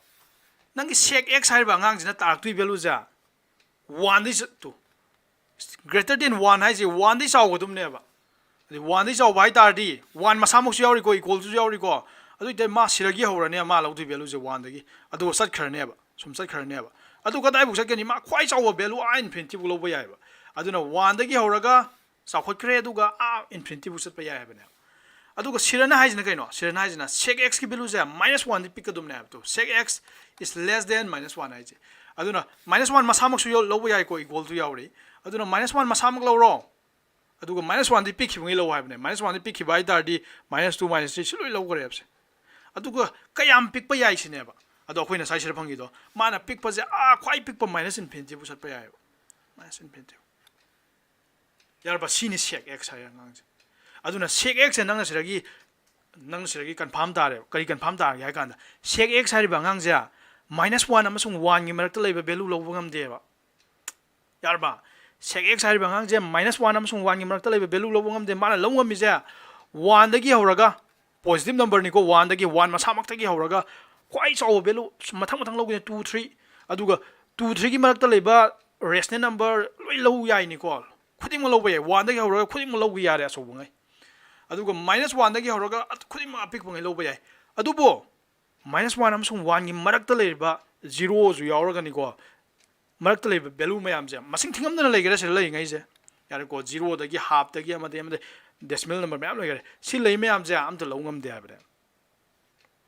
ꯌꯥꯔꯦꯀꯣ ꯑꯗꯨꯅ ꯅꯪꯅ ꯍꯥꯏꯗꯣꯏꯁꯦ ꯀꯩꯗꯧꯔꯕ ꯃꯥꯒꯤ ꯔꯦꯟꯖꯁꯦ ꯀꯩꯗꯧꯔꯕ ꯔꯦꯟꯖꯁꯦ ꯅꯪꯒꯤ ꯀꯩꯗꯧꯔꯕ ꯁꯦꯛ ꯑꯦꯛꯁ ꯍꯥꯏꯔꯤꯕ ꯐꯪꯁꯟꯁꯤꯒꯤ ꯔꯦꯟꯖꯁꯦ ꯀꯅꯥ ꯑꯣꯏꯅꯤ ꯍꯥꯏ ꯀꯥꯟꯗ ꯁꯤ ꯀꯃꯥꯏꯅ इरꯛꯀꯅꯤ -∞ꯗꯒꯤ -∞ꯗꯒꯤ ꯅꯪ ꯑꯣꯄꯟ ꯏꯟꯇꯔꯚꯦꯜ ꯊꯝꯃꯛꯀꯅꯤ ꯍꯥꯏꯕꯗꯣ -∞ꯗꯒꯤ ꯅꯪ ꯑꯣꯄꯟ ꯏꯟꯇꯔꯚꯦꯜ ꯊꯝꯃꯛꯀꯗꯕꯅꯤꯀꯣ ꯀꯩꯒꯤꯅꯣ ꯍꯥꯏꯔꯀꯥꯟꯗ -∞ꯁꯦ ꯅꯝꯕꯔ ꯅꯠꯇꯦ ꯏꯟꯐꯤꯅꯤꯇꯤꯒꯁꯤꯗꯤ ꯅꯝꯕꯔ ꯅꯠꯇꯦ ꯍꯥꯏꯕꯗꯣ ꯀꯟꯁꯦꯞꯅꯤ ꯅꯝꯕꯔ ꯅꯠꯇꯦ ꯑꯗꯨꯅ ꯅꯪ ꯀ꯭ꯂꯣꯖ ꯊꯝꯃꯛꯄ ꯌꯥꯗꯦꯕ ꯁꯨꯃꯥꯏꯅ ꯅꯪꯅ ꯁꯤꯗ ꯁꯨꯃꯥꯏꯅ ꯀ꯭ꯂꯣꯖ ꯊꯝ ꯇꯥꯔꯗꯤꯀꯣ ꯁꯨꯃꯥꯏꯅ ꯀ꯭ꯂꯣꯖ ꯊꯝ ꯇꯥꯔꯗꯤꯀꯣ -∞ याꯎꯔꯦ ꯍꯥꯏꯕꯅꯦꯕ -∞ याꯎꯍꯟꯕ ꯌꯥꯗꯦ ꯀꯩꯒꯤꯅꯣ ꯍꯥꯏꯔꯀꯥꯟꯗ ꯃꯥꯗꯤ ꯅꯝꯕꯔ ꯅꯠꯇꯦ ꯀꯟꯁꯦꯞꯅꯤ ꯑꯥꯏꯗꯤꯌꯥꯅꯤ ꯌꯥꯔꯦꯀꯣ -∞ꯗꯅ ꯀꯩꯗꯧꯔꯕ -1 ꯕꯨꯛ ꯆꯠꯄ ꯑꯃ -1ꯗꯤ ꯌꯥꯎꯏꯀꯣ ꯑꯗꯨꯅ ꯁꯤꯗ ꯀ꯭ꯂꯣꯖ ꯊꯝꯃꯅꯤ ꯑꯗꯨ ꯀꯩꯗꯧꯔꯕ 1ꯗꯒꯤ ꯆꯠꯂꯒ ꯃꯊꯪꯁꯤꯅ ꯏꯟꯐꯤꯅꯤꯇꯤ ꯕꯨꯛ ꯆꯠꯄ ꯑꯃ ꯑꯗꯣ ꯁꯤꯗꯁꯨ ꯑꯣꯄꯟ ꯊꯝꯃꯛꯑꯅꯤ ꯑꯗꯨꯒ ꯁꯤꯅꯤꯁꯦ ꯌꯨꯅꯤꯌꯟ ꯂꯧꯔꯣꯕ ꯌꯨꯅꯤꯌꯟ ꯂꯧꯕ ꯌꯥꯗ꯭ꯔꯗꯤ ꯀꯩꯗꯧꯔꯕ ꯁꯤꯅꯤ ꯄꯨꯟꯁꯤꯜꯂꯦ ꯍꯥꯏꯅꯦꯕ ꯁꯤꯁꯤꯅꯤ ꯔꯦꯟꯖꯁꯦ ꯁꯦꯛꯀꯤ ꯔꯦꯟꯖꯁꯦ ꯑꯗꯣ ꯅꯪ ꯁꯤꯗ ꯎꯏꯁꯦ ꯀꯩꯗꯧꯔꯕ -1ꯗꯩꯅ 1 ꯕꯨꯛꯀꯤ ꯃꯔꯛꯇ ꯂꯩꯕ ꯚꯦꯂꯨ ꯍꯥꯞꯇ꯭ꯔꯦ ꯁꯤꯅꯦꯕ ꯑꯗꯣ ꯅꯪꯅ ꯁꯤ ꯏꯕꯁꯦ ꯁꯥꯔ ꯁꯤ ꯏꯕꯁꯦ ꯂꯨꯏꯅ ꯈꯟ ꯇꯥꯔꯗꯤꯀꯣ ꯑꯇꯣꯞꯄ ꯃꯑꯣꯡꯗ ꯏꯕ ꯌꯥꯏ ꯉꯁꯥꯏ ꯑꯗꯨꯃꯥꯏꯅ ꯑꯣꯜ ꯔꯤꯌꯦꯜ ꯅꯝꯕꯔ ꯃꯥ ꯂꯧꯅꯦꯕ ꯑꯣꯜ ꯔꯤꯌꯦꯜ ꯅꯝꯕꯔ ꯇꯥꯔꯛꯀꯅꯦꯕ ꯃꯥꯒꯤ ꯔꯦꯟꯖꯁꯦ ꯑꯦꯛꯁꯦꯞ ꯁꯤꯒꯤ ꯄꯥꯔꯠꯁꯤꯗ ꯂꯩꯔꯤꯕ ꯃꯁꯤꯡꯁꯦ ꯈꯛꯇꯪ ꯅꯠꯇ꯭ꯔꯣ ꯑꯗꯨꯅ ꯑꯦꯛꯁꯦꯞ ꯍꯥꯏꯇꯥꯔꯗꯤ ꯃꯥꯏꯅꯁ ꯈꯥꯏꯗꯣꯛꯑꯣ ꯀꯅꯥ ꯈꯥꯏꯗꯣꯛꯑꯕ -1ꯗꯩꯅ 1 ꯕꯨꯛ -1ꯗꯩꯅ 1 ꯕꯨꯛ ꯑꯗꯣ ꯅꯪ ꯑꯣꯄꯟ ꯏꯟꯇꯔꯚꯦꯜ ꯊꯝꯃꯛꯀꯗꯕꯅꯤꯀꯣ ꯁꯦ -1ꯗꯩꯅ 1 ꯕꯨꯛ ꯀꯩꯒꯤꯅꯣ ꯍꯥꯏꯀꯥꯟꯗ -1 1ꯁꯤꯗꯤ ꯂꯧꯋꯦꯕ ꯉꯁꯥꯏ ꯃꯥꯅ ꯇꯥꯕ ꯉꯝꯃꯦꯕ -1ꯒ 1ꯒ ꯁꯤꯗ ꯏꯀ꯭ꯋꯜ ꯇꯨ ꯌꯥꯎꯈꯤꯁꯦ ꯁꯤ ꯏꯀ꯭ꯋꯜ ꯇꯨ ꯌꯥꯎꯈꯤꯁꯦ -1ꯒ 1 ꯇꯥ ꯉꯝꯃꯦ ꯑꯗꯨꯅ ꯂꯧꯊꯣꯛꯈꯤꯕꯅꯦꯕ ꯑꯩꯈꯣꯏꯁꯦ ꯁꯤꯗ ꯃꯥꯏꯅꯁ ꯍꯥꯏꯁꯦ ꯑꯗꯨꯅ -1ꯒ 1ꯒꯤ ꯇꯥ ꯉꯝꯃꯤ ꯑꯗꯨꯅꯅꯤ ꯁꯤꯗ ꯑꯣꯄꯟ ꯏꯟꯇꯔꯚꯦꯜ ꯊꯝꯃꯛꯏꯁꯦ ꯑꯗꯨ -1 1 ꯑꯁꯤ ꯑꯅꯤꯁꯤ ꯃꯔꯛꯇꯅ ꯑꯃ ꯍꯦꯛꯇ ꯈꯟꯕ ꯌꯥꯏ ꯃꯥꯒꯤ ꯔꯦꯟꯖꯀꯤ ꯁꯤꯝꯕꯣꯜꯗꯣ ꯑꯗꯣ ꯑꯩꯗꯤ ꯁꯤꯁꯦ ꯑꯣꯏꯅ ꯈꯜꯂꯒꯦꯀꯣ ꯑꯅꯤꯁꯨꯕꯁꯦ ꯁꯤꯅ ꯍꯦꯟꯅ ꯁꯝꯃꯦ ꯔꯤꯌꯦꯜ ꯅꯝꯕꯔ ꯈꯨꯗꯤꯡꯃꯛ ꯂꯧꯕ ꯌꯥꯏ ꯑꯦꯛꯁꯦꯞ ꯀꯩꯗꯧꯔꯕ -1 ꯑꯃꯁꯨꯡ 1ꯒꯤ ꯃꯔꯛꯇ ꯂꯩꯕ ꯃꯁꯤꯡ ꯈꯛꯇꯪ ꯅꯠꯇꯅ ꯍꯥꯏꯕ ꯑꯁꯤꯗꯤ ꯂꯧꯕ ꯌꯥꯗꯦ ꯍꯥꯏꯕ ꯑꯗꯨꯅ ꯔꯤꯌꯦꯜ ꯅꯝꯕꯔ ꯑꯦꯛꯁꯦꯞ -1 1 ꯁꯤꯕꯨꯛꯇ ꯒ꯭ꯌꯥꯟ ꯇꯥꯏ ꯇꯥꯗꯦ ꯍꯥꯏꯔꯣ ꯒ꯭ꯌꯥꯟ ꯇꯥꯗ꯭ꯔꯗꯤ ꯑꯩ ꯍꯜꯂ ꯇꯥꯛꯇꯣꯏꯅꯦ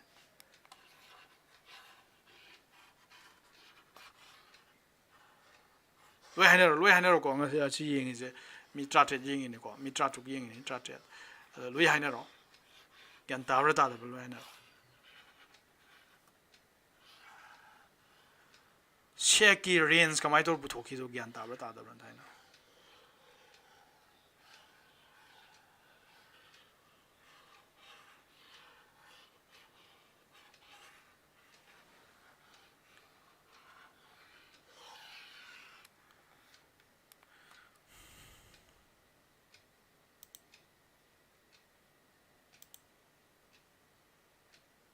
ꯂꯣꯏ ꯍꯥꯏꯔꯣ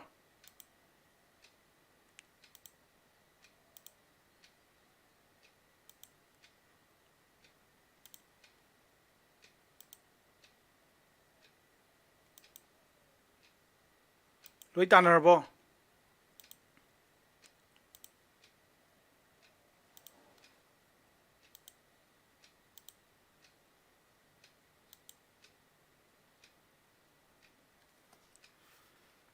ꯂꯣꯏ ꯇꯥꯔꯦꯀꯣ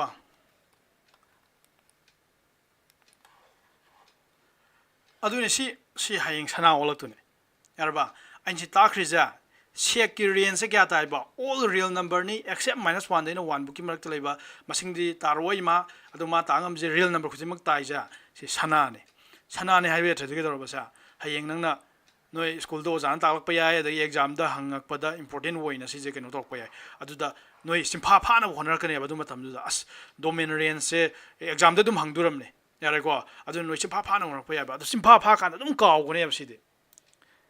하이디 낭원다 심파 파우나 시 로이 하이라가 보시 따룩 심막기 로이 심파 파우나 하가 보낭 와네 버시 심파 파브제 아두다 까나고마 사트람디 야래고 심파 파야베 못다 이 컨셉도 강가가 어둠 이 독자기에나 컨셉도 강가 로이 동감바네 아두 떠가네바 아두다 낭 컨셉도 티라가네바 아두다 아스 살 파리나 딱힘니 고 마지 비디오도 무 잉돼야디 낭 꼬이 티라가네 시 비디오제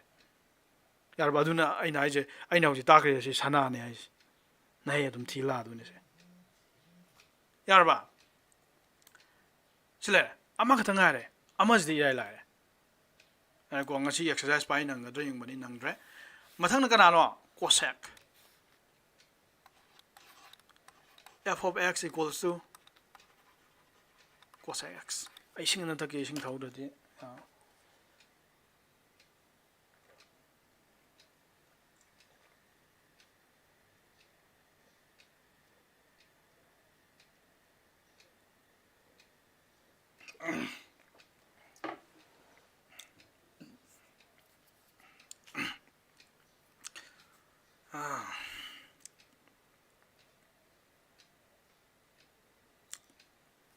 cosec x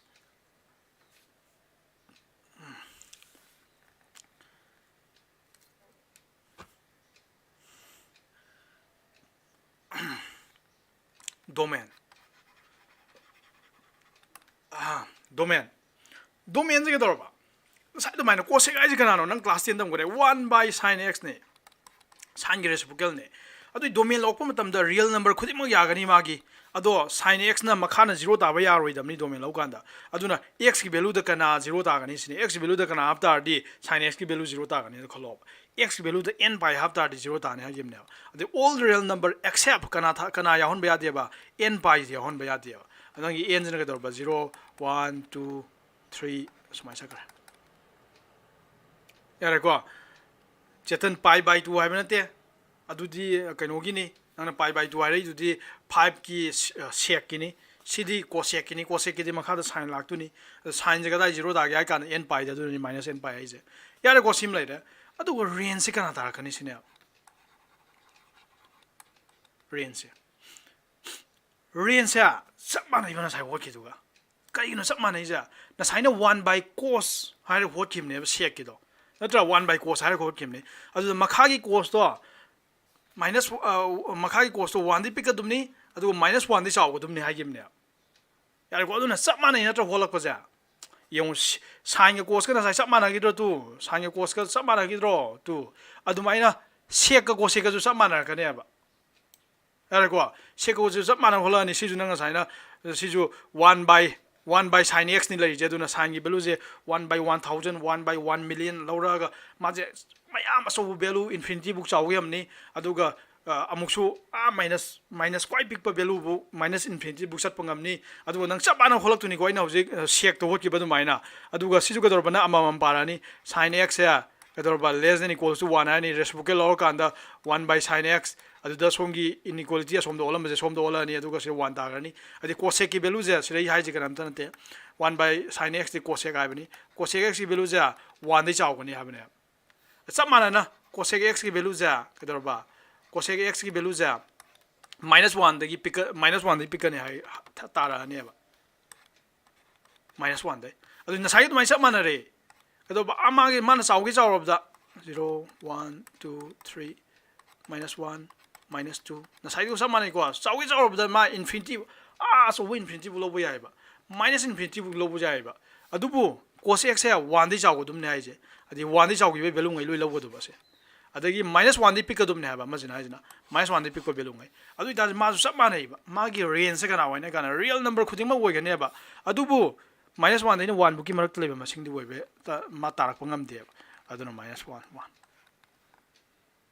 यार को अदुना sec को cosec का जा से नि जा कनो दि मानै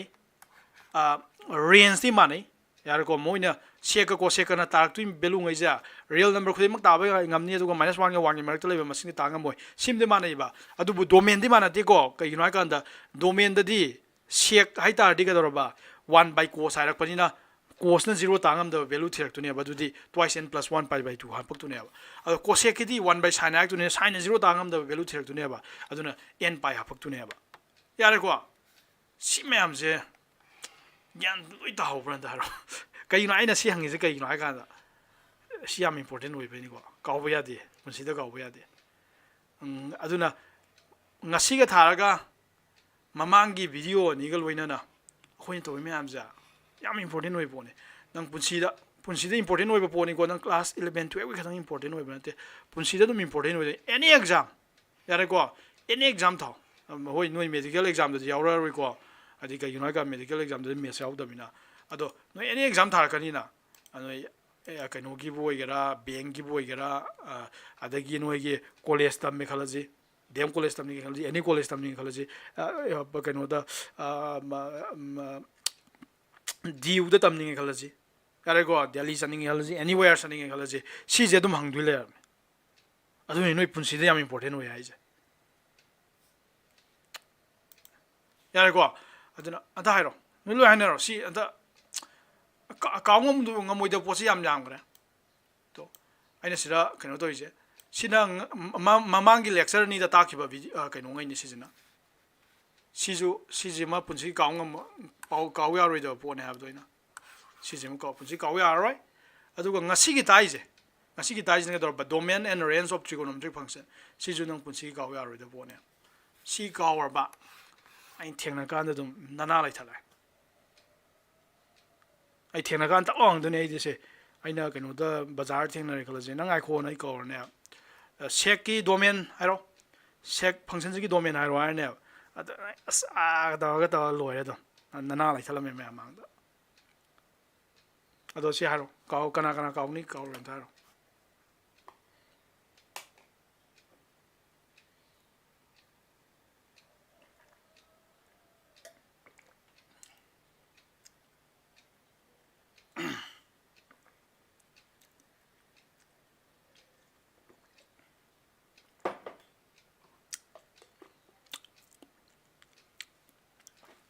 ꯑꯗꯨꯅꯤ ꯈꯔ ꯀꯤꯒꯗꯕꯅꯤ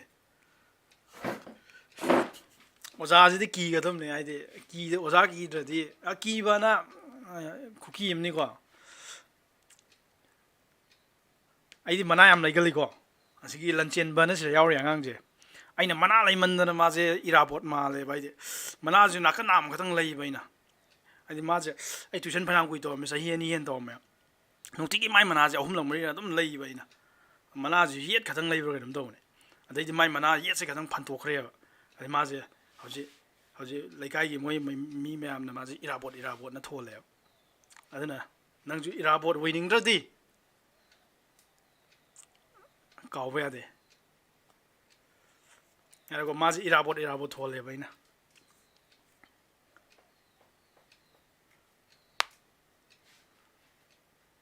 ꯃꯥꯏ ꯃꯅꯥꯁꯦ ꯌꯥꯝ ꯐꯟꯈ꯭ꯔꯦꯕ ꯀꯩꯒꯤꯅꯣ ꯍꯥꯏꯀꯥꯟꯗ ꯑꯩꯅ ꯆꯍꯤ 2 ꯂꯦꯞꯇꯅ ꯅꯣꯡꯃꯒꯤ 2ꯔꯛ 3ꯔꯛ ꯂꯩꯔꯛꯄꯅꯤꯅꯀꯣ ꯄꯨꯔꯥ ꯏꯔꯥꯕꯣꯠꯅꯤ ꯃꯥ ꯍꯧꯖꯤꯛ ꯑꯣꯜꯂꯤꯁꯦ ꯑꯗꯣ ꯌꯥꯔꯦ ꯁꯤ ꯑꯗꯨ ꯌꯥꯔꯦ ꯑꯗꯣ ꯁꯤꯁꯦ ꯍꯧꯖꯤꯛ ꯀꯩꯅꯣ ꯃꯤꯅꯤꯠ 13 ꯆꯠꯇ ꯉꯥꯏꯔꯤꯀꯣ 7:13 ꯑꯗꯣ ꯁꯤꯁꯦ ꯍꯧꯖꯤꯛ ꯀꯩꯅꯣ ꯇꯧꯔꯣ ꯀꯃꯦꯟꯁꯤꯗ ꯁꯥꯔ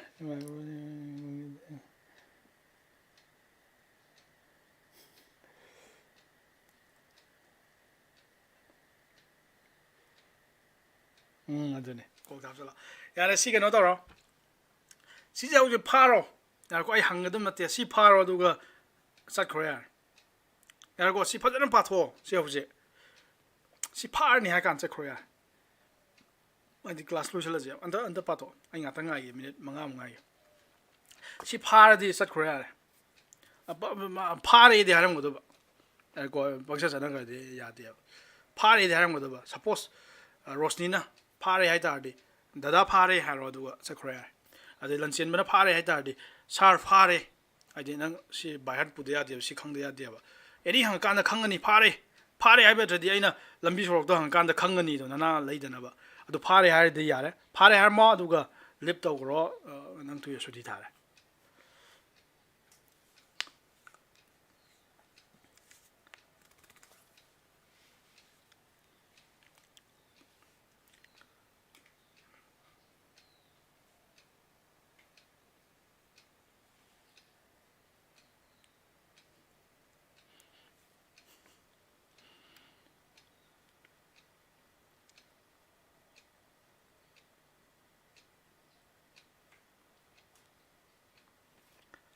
ꯑꯗꯨꯅ ꯑꯩꯗꯤ ꯍꯦꯛꯇ ꯂꯝꯕꯤꯗ ꯍꯪꯗꯨꯅꯦ ꯍꯥꯏꯇꯥꯔꯗꯤ ꯐꯥꯗ꯭ꯔꯗꯤ ꯆꯠꯄ ꯌꯥꯔꯣꯏꯀꯣ ꯂꯝꯕꯤꯗ ꯍꯦꯛꯇ ꯍꯪꯗꯨꯅꯦ ꯑꯩꯗꯤ ꯂꯥꯏꯁꯥ ꯊꯦꯡꯅꯔꯦ ꯈꯜꯂꯁꯦꯕ ꯑꯩꯅ ꯈꯨꯔꯥꯏ ꯆꯠꯀꯥꯟꯗ ꯂꯥꯏꯁꯥ ꯀꯣꯠꯀꯤ ꯔꯦꯟꯖ ꯀꯔꯤꯅꯣ ꯍꯥꯏ ꯀꯥꯟꯗ ꯑꯗꯣ ꯈꯨꯝ ꯉꯝꯗ꯭ꯔꯗꯤ ꯃꯅꯥ ꯂꯩꯊꯠꯂꯝꯃꯦ ꯑꯗꯣ ꯔꯤꯌꯦꯜ ꯅꯝꯕꯔꯅꯤ ꯍꯥꯏꯔꯒꯗꯧꯕ ꯀꯣꯠꯀꯤ ꯔꯦꯟꯖꯇꯤ ꯔꯤꯌꯦꯜ ꯅꯝꯕꯔ ꯈꯨꯗꯤꯡꯃꯛ ꯑꯦꯅꯤ ꯅꯝꯕꯔ ꯃꯥ ꯂꯣꯏ ꯇꯥꯒꯦ ꯉꯝꯃꯦ ꯔꯦꯟꯖ ꯍꯥꯏꯇꯥꯔꯗꯤ ꯑꯥꯎꯠꯄꯨꯠ ꯍꯥꯏꯕꯗꯣ ꯃꯥ ꯍꯥꯏꯗꯤ ꯀꯣꯠꯀꯤ ꯔꯦꯟꯖ ꯍꯪꯕ ꯍꯥꯏꯇꯥꯔꯗꯤ ꯀꯣꯠꯀꯤ ꯀꯣꯠꯁꯦ ꯀꯅꯥ ꯚꯦꯂꯨ ꯀꯅꯥ ꯇꯥ ꯉꯝꯅꯤ ꯁꯤꯅꯦ ꯑꯗꯣ ꯔꯤꯌꯦꯜ ꯅꯝꯕꯔ ꯈꯨꯗꯤꯡꯃꯛ ꯇꯥꯕ ꯌꯥꯏꯕ ꯌꯥꯔꯦꯀꯣ ꯑꯗꯨꯅ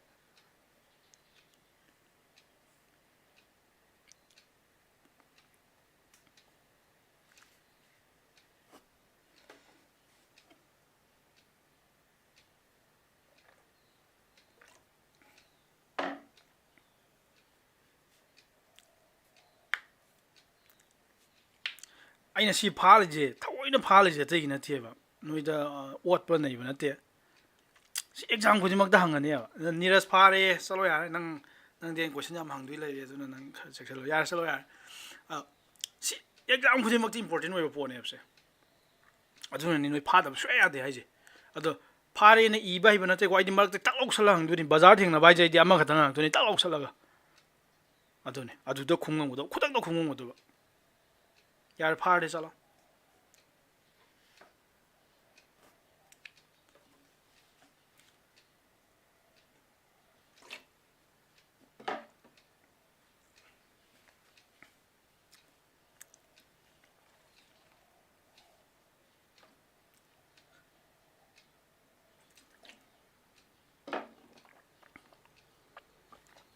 ꯂꯟꯆꯦꯟꯕ ꯐꯥꯔꯣꯏ ꯍꯥꯏꯔꯝꯃꯤꯀꯣ ꯌꯥꯔꯦ ꯆꯠꯂꯣ ꯌꯥꯔꯦ ꯅꯪꯅꯤ ꯅꯅꯥ ꯂꯩꯗꯣꯏꯁꯦ ꯑꯩꯅ ꯅꯪ ꯏꯔꯥꯕꯣꯠ ꯅꯥꯀꯟ ꯅꯥꯝꯃ ꯏꯔꯥꯕꯣꯠ ꯑꯣꯏꯔꯦꯅ ꯅꯥꯀꯟ ꯅꯥꯝꯁꯨ ꯏꯔꯥꯕꯣꯠ ꯑꯣꯏꯍꯟꯗꯣꯏꯅꯤ ꯅꯪ ꯀꯩꯒꯨꯝꯕ ꯑꯩꯅ ꯂꯝꯕꯤ ꯊꯦꯡꯅꯀꯥꯟꯗ ꯍꯥꯏ ꯉꯝꯗ꯭ꯔꯗꯤ ꯌꯥꯔꯦ ꯐꯥꯔꯗꯤ ꯆꯠꯂꯣ ꯌꯥꯔꯦ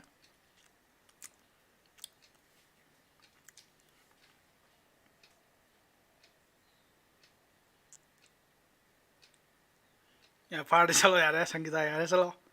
ꯑꯩ ꯑꯇꯩ ꯉꯥꯏꯍꯧꯈꯤꯒꯦ ꯄ꯭ꯔꯤꯟꯁ ꯐꯥꯔꯦ ꯆꯠꯂꯣ ꯁꯨꯀꯥꯎ ꯀꯥꯎꯕ ꯌꯥꯗꯦꯀꯣ ꯐꯥꯔꯦ ꯍꯥꯏꯁꯦ ꯑꯩꯅ ꯍꯥꯏꯁꯦ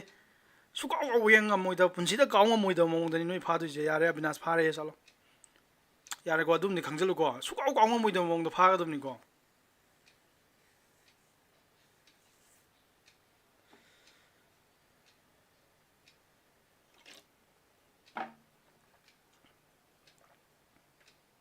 ꯌꯥꯔꯦ ꯕꯤꯗ꯭ꯌꯥꯁꯥꯒꯔ ꯆꯠꯂꯣ ꯌꯥꯔꯦ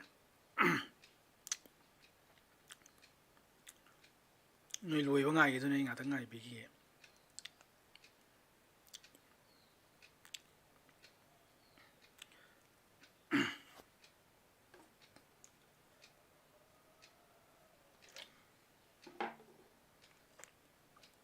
ꯅꯣꯏ ꯀꯩꯅꯣꯗꯤ ꯑꯩ ꯍꯣꯔꯦꯟ ꯀꯩꯅꯣ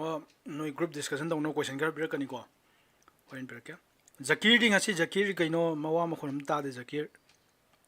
ꯅꯪ ꯌꯥꯎꯕ꯭ꯔꯣ ꯐꯥꯔꯕꯣ ꯖꯀꯤꯔ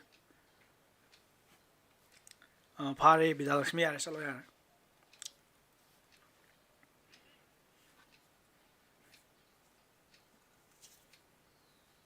ꯔꯣꯁꯅꯤ ꯌꯥꯔꯦ ꯆꯠꯂꯣ ꯌꯥꯔꯦ ꯐꯥꯔꯦ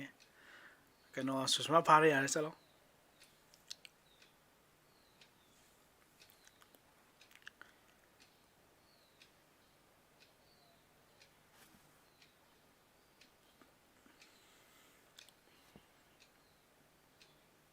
ꯔꯣꯍꯤꯠ ꯐꯥꯔꯦ ꯌꯥꯔꯦ ꯔꯣꯍꯤꯠ ꯆꯠꯂꯣ ꯌꯥꯔꯦ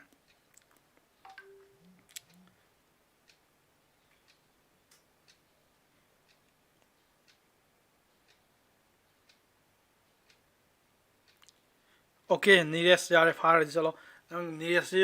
ꯃꯥꯁꯨ ꯕꯖꯥꯔꯗꯩꯅꯤ ꯑꯩ ꯕꯖꯥꯔ ꯊꯦꯡꯅꯔꯗꯤ ꯅꯪ ꯑꯩ ꯊꯕꯛ ꯍꯪꯗꯣꯏꯅꯤꯀꯣ ꯅꯪ ꯆꯦꯛꯁꯤꯜꯂꯨ ꯂꯦꯝꯕꯤꯔꯦꯝꯕꯤ ꯌꯥꯔꯦ ꯆꯠꯂꯣ ꯌꯥꯔꯦ ꯐꯥꯔꯗꯤ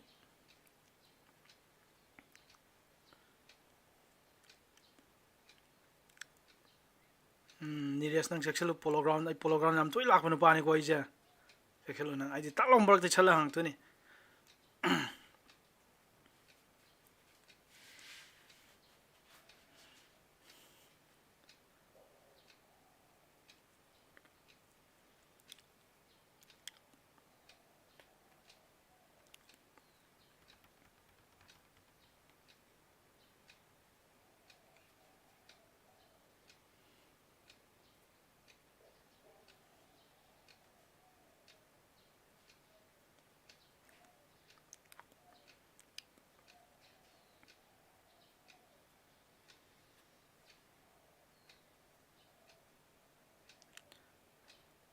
ꯐꯥꯔꯦ ꯍꯥꯏꯝꯗꯅꯗꯤ ꯆꯠꯈꯤꯅꯨꯀꯣ ꯗꯦꯕꯤꯅꯥ ꯐꯥꯔꯦ ꯌꯥꯔꯦ ꯗꯦꯕꯤꯅꯥ ꯆꯠꯂꯣ ꯐꯥꯔꯦ ꯍꯥꯏꯝꯗꯅꯗꯤ ꯆꯠꯈꯤꯅꯨꯀꯣ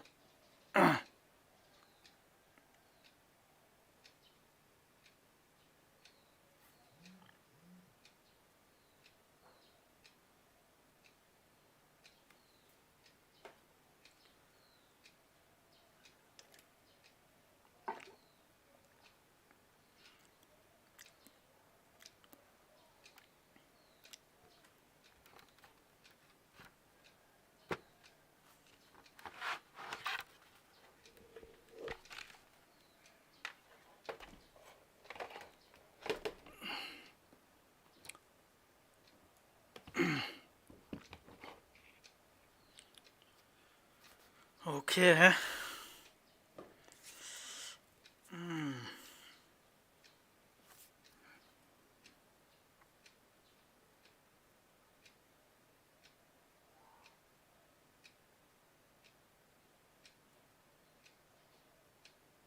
Larissa fare yare. Larissa yare. Chalo yare. Ataydi loirabasibo. Loi fare na jano da masing thigina ama ni ahum mari manga taruk tare nipan mapan tara tramathoi trainthoi tramdoi tramari tranga. Oh loir male. Live chati tarit leirine mi tarit yeng male. Oh chetan leiri ko. Ngai iduni paro.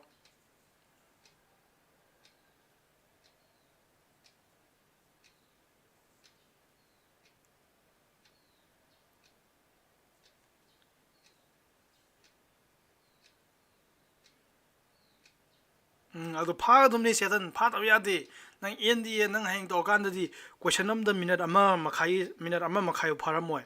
ado khumna onarduni ado nang simpa khara ju pugodumni concept ju khangadumni plus simpa ju pugodumni chetan nang khata ngai hora male da